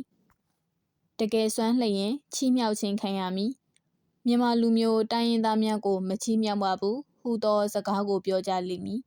တကယ်စွမ်းလျင်တကယ်ချီးမြှောက်ရမည်ယခုချီးမြှောက်တော့လဲချီးမြှောက်ရမည့်အချိန်အခါမရောက်ပဲမနေနိုင်ပြီအမေရိကန်တိုင်း၌မီလီယံနာတွေများကြသည်မှာအခြားကြောင့်မဟုတ်လကစားစရေးစာချီများအနက်တနေ့တစ်၌ငါလဲမီလီယံနာဖြစ်အောင်လုပ်မည်ဟုသောစိတ်များရှိသူတွေများကြခြင်းကြောင့်ဖြစ်ကြလေသည်မြန်မာလူမျိုးများမှာထိုစိတ်မျိုးမရှိမိမိကိုယ်ကိုမတန်မရဟု၍ မတဲမယာဟူ၍များတွေးကြလိသလားမသိရပေမြန်မာလူမျိုးများမှာအပေများပင်အလုတ်ကြီးအကင်ကြီးများကိုလှုပ်ချင်ကြစေကမူငွေရှိတိုင်းမလုံနိုင်ကြပေအလုတ်ကြီးအကင်ကြီးများမှာဆိုင်ရာအသည့်အမြင်ဉာဏ်ပညာအကြီးအကျယ်လိုလျာဥရောပတိုက်သားတဟေးကြီးများထံစရေးစာချီလုပ်၍နီးနာနိတယခံယူရရှိသူများသာဖြစ်မြောက်အောင်လုပ်နိုင်လေသည်တို့ဖြစ်လျာစာရေးစာချီများသည်မိမိတို့၏စိတ်ကိုမြင်၍ထားကြချေကမြန်မာအမျိုးသားများ၏ဂုံကျက်တရေဆောင်အလုတ်ကြီးများကိုလုံနိုင်ကြဖို့ရှိလေသည်ယခုမူကားအများအားဖြင့်စိတ်ကိုမြင်၍မထားကြပေအခွင့်အလန်းသာသူများမြန်မာလူမျိုးများထဲမှအလုတ်ကြီးအကင်ကြီးများကိုဖြစ်မြောက်အောင်လုပ်နိုင်သူများသည်၎င်းစာရေးစာချီများအထဲမှသာရှိလေသည်ယခုခေတ်ကာလအလျောက်ကြည်လေးခက်ခဲလာသောကုတန်ရောင်းဝယ်ရေးအုပ်ချုပ်ရေးစီမံရေးအတက်များကိုတက်မြောက်လိုက၎င်းတို့မှလမ်းအခွင့်ပိုမို၍ကောင်းလေသည်အခြားမြန်မာလူမျိုးများမှငွေကြေးအပေမျှလောက်ပင်ကျွဲဝါစေကမူယခုခေတ်သမယအလုတ်ကြီးများကိုလုံနိုင်မည်အခြေအနေမရှိလုံလျင်မြုပ်မိတာတည်းတို့ဖြစ်လျာစာရေးစာချီများသည်စိတ်ခိုမြင့်ကငါသည်အမျိုးသား၏ဂုံကျက်တရေဖြစ်အောင်ကြိုးစားမည်တစ်တပင်ကောင်းငှက်တထောင်ခိုရမည်ဟုသောစကားလိုဖြစ်အောင်အမျိုးသားများစွာတို့အားငါသည်လကမြောင်များစွာပေး၍ခိုင်းနိုင်သောပုဂ္ဂိုလ်ကြီးတစ်ယောက်ဖြစ်အောင်ကြိုးစားမည်ဟုသောစိတ်ကိုထားအပ်ကြလေသည်စီးပွားရေးနှင့်ပတ်သက်၍မြန်မာပြည်တိုးတက်ခြင်းသည်စာရေးစာချီများ၏လက်၌များစွာရှိလေသည်ဤအရာ၌စာရေးစာချီများသည် BAMA အောင်သောကျောင်းသားများထက်တိုင်းပြည်အကျိုးကိုပိုမိုလျင်မြန်စွာဆောင်နိုင်ကြဖို့ရှိလေသည်အကြောင်းမူကားမိမိကိုယ်တိုင်ကြည်ပွားအောင်လုပ်နိုင်သောအမျိုးသားမှသာအမျိုးသားချင်းချင်းကိုကူညီနိုင်သည်ဟုမှတ်အပ်ပေသည်အလုတ်တိုက်မှဆင်းသည့်အခါရုပ်ရှင်သွားဖို့ဟိုတယ်သွားဖို့ကလပ်သွားဖို့ဘီလီယက်ကစားဖို့သာတတိယ၍နေကြချေကအမျိုးသားနှစ်တိုင်းပြည်ကိုကဲနိုင်မည်မဟုတ်တဖြည်းဖြည်းအလုံးနှင်းပြဖြစ်ခမြုပ်ရမည်တာသည်ကဗျာခေမဟုတ်တိုးတက်သောစာပေခေယခုအခါမြန်မာစာသည်တိတိတတ်တာတိုးတက်၍နေ၏ရှေးအခါကစေဝါပေတွင်အင်းအိုင်ဘာသာတရားပြုတ်ကဗျာအနှဲငယ်မြန်မာရာဇဝင်ကလေးများသာမြန်မာစာရှိသည်ယခုအခါ၌ကအင်္ဂလိပ်စာ၏ကျေးဇူးကြောင့်မြန်မာစာအုပ်များတိတိတတ်တာတိုးတက်လာသည်ကမငြင်းနိုင်ပေဆက်စာများမှလည်းရှေးအခါကမင်းကြီးမင်းသားများအကြောင်းကိုသာစာဖွဲ့ခဲ့ကြသောဇဝတ္ထုအနှဲငယ်သာရှိခဲ့လျာယခုအခါ၌ကအခြားတိုင်းပြည်များကိုပင်မမီလေးစေကမူဝတ္ထုဆက်အရေးအတွက်သည်များစွာတိုးတက်၍နေလေသည်ရာဇဝင်များမှလည်းရှေးကလိုအရန်ရေးသောရာဇဝင်များမဟုတ်တော့ပေအစဉ်အလာအစားစဉ်းစားဉာဏ်ကိုအသုံးပြု၍ရေးသောစာတွေများကြလေသည်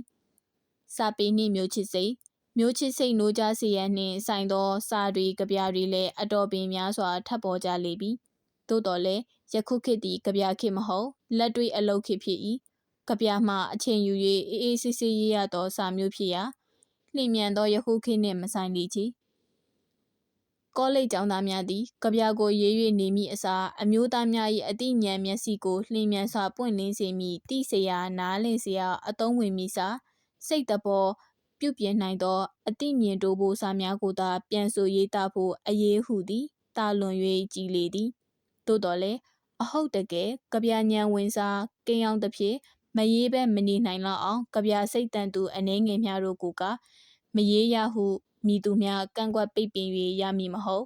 သို့မဟုတ်မူကားအားကြ၍ရေးသူတို့သည်ကမိမိတို့၏ဝါသနာနှင့်သာ၍နီးစပ်သက်ဆိုင်သောပညာအတတ်တစ်ခုခုကိုလိုက်စားကမြမကုံရောင်ထွန်းလင်းပြောင်အောင်စူးစမ်းတင်ကြလေသည်ရှေးခါကကောလိပ်ကျောင်းကထွက်လျင်အလုတ်အကင်ရာထူးရရာအတော်အတန်ကြီးပွားလွယ်ကြ၏ယခုမူကားဒီဂရီဘွဲ့ကိုရယုံနှင့်ကြီးပွားကြမည်မဟုတ်ပေဝင်ရောက်ကျက်စားခွင့်ရရှိဖို့ရန်ပတ်စပို့လက်မှတ်များသာဖြစ်လေသည်ဒီဂရီရယုံများနှင့်တင်းတိမ်နေကြဖို့မဟုတ်ပေယခုအခါကောလိပ်ပညာခံရှိသူတို့အတွက်မြည်သည့်အတတ်ပညာကိုမဆိုရဖို့ရန်လမ်းအခွင့်တွေများစွာတာလွန်လွယ်ကူလေသည်ကောလိပ်ပညာတတ်ခြင်းကြောင့်အယောင်အဝယ်လုပ်ကိုရှုတ်ချဖို့မရှိပေပညာတတ်မှကုတန်းရောင်းဝယ်ရေးမှတာလွန်၍အသိဉာဏ်ကြီးနိုင်လေသည်သို့တော်လည်းငါပညာတတ်သည်ကုတန်းရောင်းဝယ်ရေးကျမ်းများကိုဖတ်ပြီးအလုတ်ကြီးကင်ကြီးများကိုလုပ်မည်ဟုပညာကုန်ဖက်ကငွေရင်းအစိုက်ရဲလွန်းချေကပျက်စီးဆုံးမတတ်သဖြင့် BAMA အောင်စီကမူကုတန်းရောင်းဝယ်ခြင်းဖြင့်ကြီးပွားလိုချေက အလုတ်တိုက်ကြီးများကိုဝင်ရောက်ကလက်တွေ့လုပ်ငန်းနည်းစနစ်များကိုလောက်ကင်တင်ကြအပ်ကြလေသည်အလုတ်ဟုသမျှမှာစာအုပ်များ၌မပါသောလက်တွေ့သိစေရာမှတ်စေရာနီးလန်းစနစ်တွေရှိကြလေရာစာနှင့်မပြီးလက်တွေ့သည်ပုံမွေ၍အရေးကြီးလေသည်ကျွန်ုပ်တို့လူမျိုးသည်ပန်းအလုတ်အာမခံအလုတ်ကြီးများ၌တာမညအသည့်ရှိသေးလေရာထိုအလုတ်ကြီးများနှင့်တွင်းကုံထုတ်ကုံအလုတ်များကိုမတက်ကျွမ်းသမျှလူမျိုးကြီးအဖြစ်သို့ရောက်နိုင်လိမ့်မည်မဟုတ်ချေကျွန်ုပ်တို့တိုင်းပြည်အတွင်း၌ငွေကြေးရပေါက်ရလန်းများစွာတို့အနက်ကျွန်ုပ်တို့မသိသေးသောလမ်းတွေမြောက်များစွာရှိကြလေရာထိုနည်းလမ်းများအကြောင်းနှင့်ပတ်သက်၍ကျွန်ုပ်တို့ထက်ကလားလူမျိုးများကပုံမူ၍သိကြလေသည်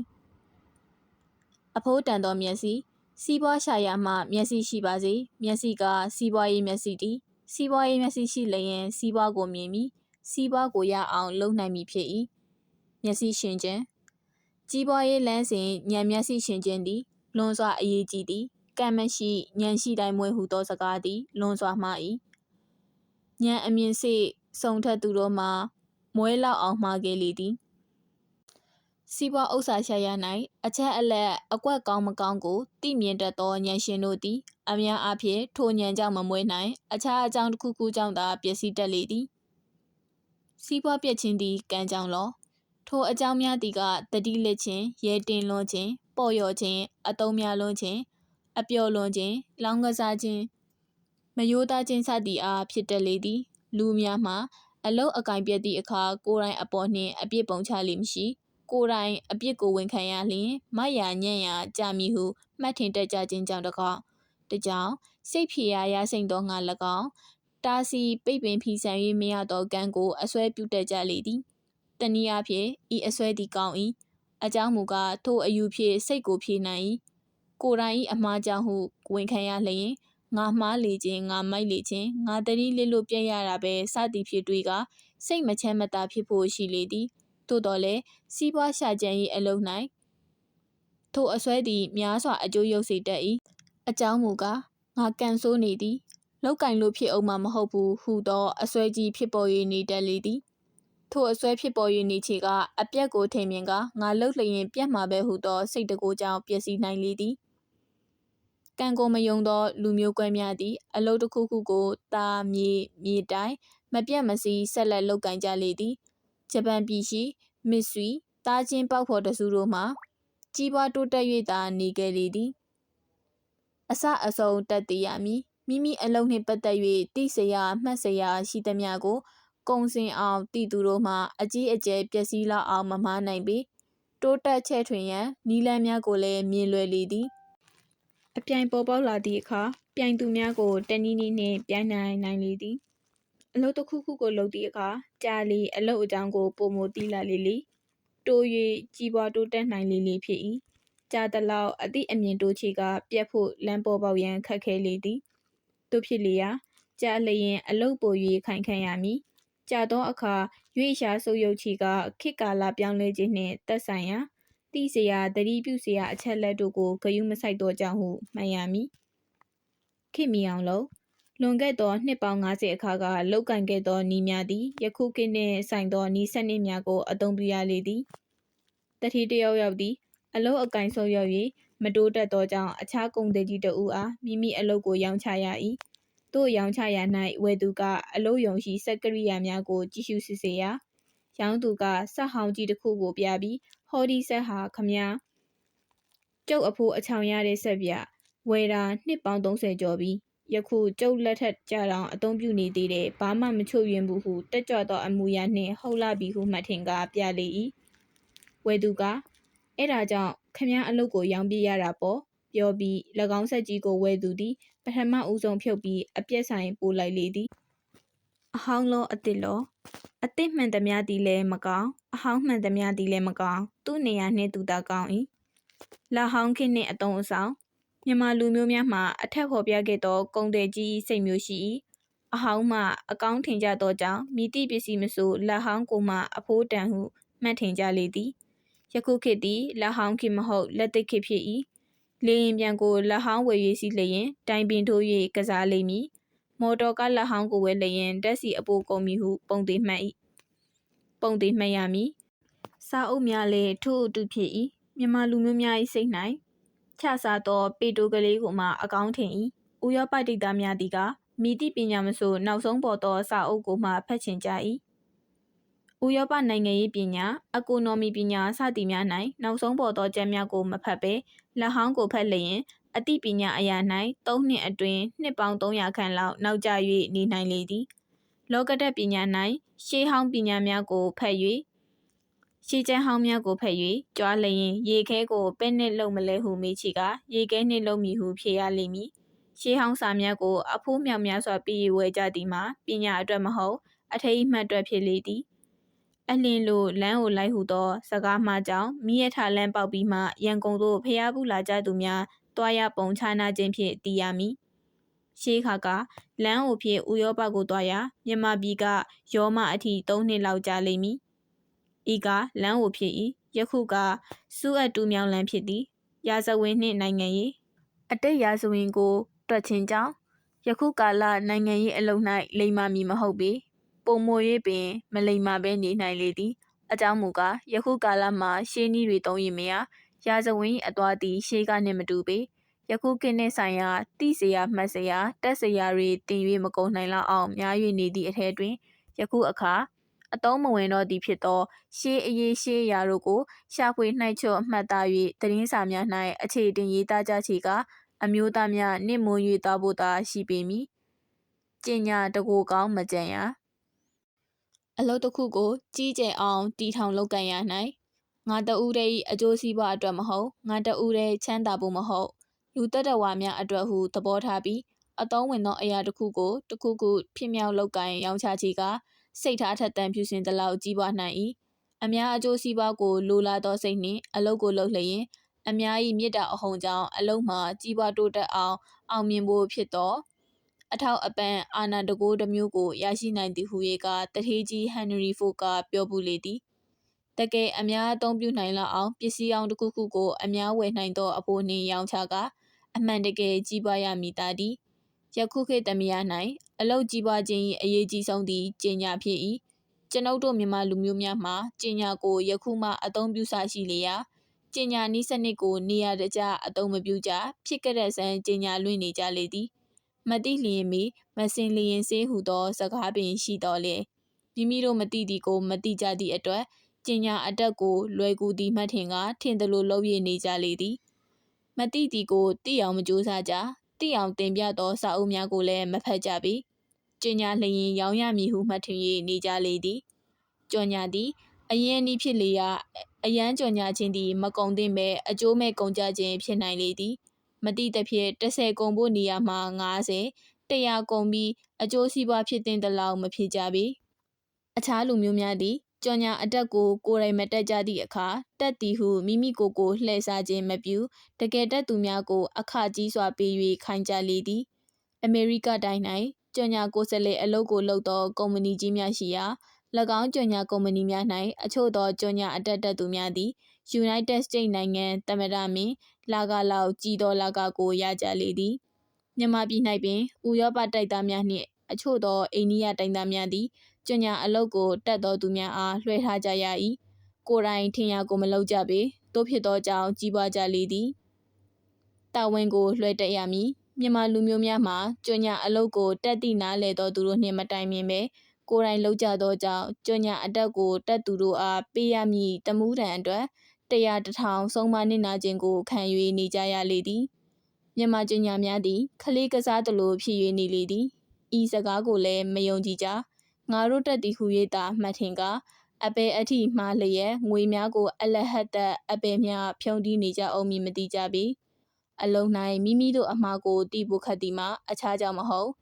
စာရေးတက်တိုင်းကျင်ညာရေးတက်သည်မဟုတ်ပေကြော်ညာခြင်းအတက်သည်ကြောင်းများကောလိပ်များ၌တင်ရသောယခုလောကအနာရတအတက်ကြီးတစ်ခုဖြစ်လျာလူဤစိတ်တဘောကိုတီးဖို့လိုလေသည်မိသူမဆိုစေးဆိုင်တစ်ခုဖွင့်လျင်စေးကတ်တလောက်တစ်ခုကိုဖြည့်အောင်လုပ်နိုင်၏သို့တော်လည်းတက်တော်သူလှုပ်လျင်စရိတ်အကုန်ချင်းပင်တူတော်လဲစေးအယောင်ရခြင်းမှာများစွာခြားနာပေလိမ့်မည်အခြားပစ္စည်းများကိုကျင်ညာရ၌လည်းထို့အတူဖြစ်လေသည်တို့ဖြစ်လျာသူတစ်ပါးကိုအခပေး၍မခိုင်းလိုကြလျင်မိမိတို့ကိုယ်တိုင်ကျင်ညာအတက်ကိုအထူးဂရုစိုက်၍တင်ကြအပ်ကြလေသည်ကုန်တဲ့အလုပ်သည်အကြီးဆုံးသောအလုပ်ဖြစ်ရာ ကျင်ညာအလုတ်သည်တာ၍ပင်ကြီးကျယ်ပြန်လေသည်ဤသည်တို့ကအများပြည်သူအမျိုးသားတို့အတွက်အကျိုးများစေသောငါရည်ရွယ်စေတနာထား၍ရေးသားထားသောအောင်စိတ်ခေါ်ကျမ်းပင်ဖြစ်ပါသည်ဟုတ်ကဲ့ပါရှင်ယခုတင်ဆက်ပြီးသွားတာကတော့ဆရာကြီးပီမိုတင်ရေးသားထားတဲ့အောင်စိတ်လို့ခေါ်တဲ့စာအုပ်လေးပဲဖြစ်ပါတယ်ရှင်ယခုချိန်ထိနားဆင်ပြီးခဲ့ကြတဲ့ပရိသတ်တဦးတစ်ယောက်ချင်းစီတိုင်းကိုကျေးဇူးအထူးပဲတင်ရှိပါတယ်ရှင်နားဆင်သူပရိသတ်များအားလုံးစိတ်ချမ်းသာလို့ကိုယ်ကျန်းမာကြပါစေရှင်နောက်ထပ်လေးဘယ်လိုဝတ္ထုကောင်းလေးတွေတင်ဆက်ပေးအောင်မလဲဆိုတာစောင့်မျှော်အားပေးကြပါအောင်ရှင်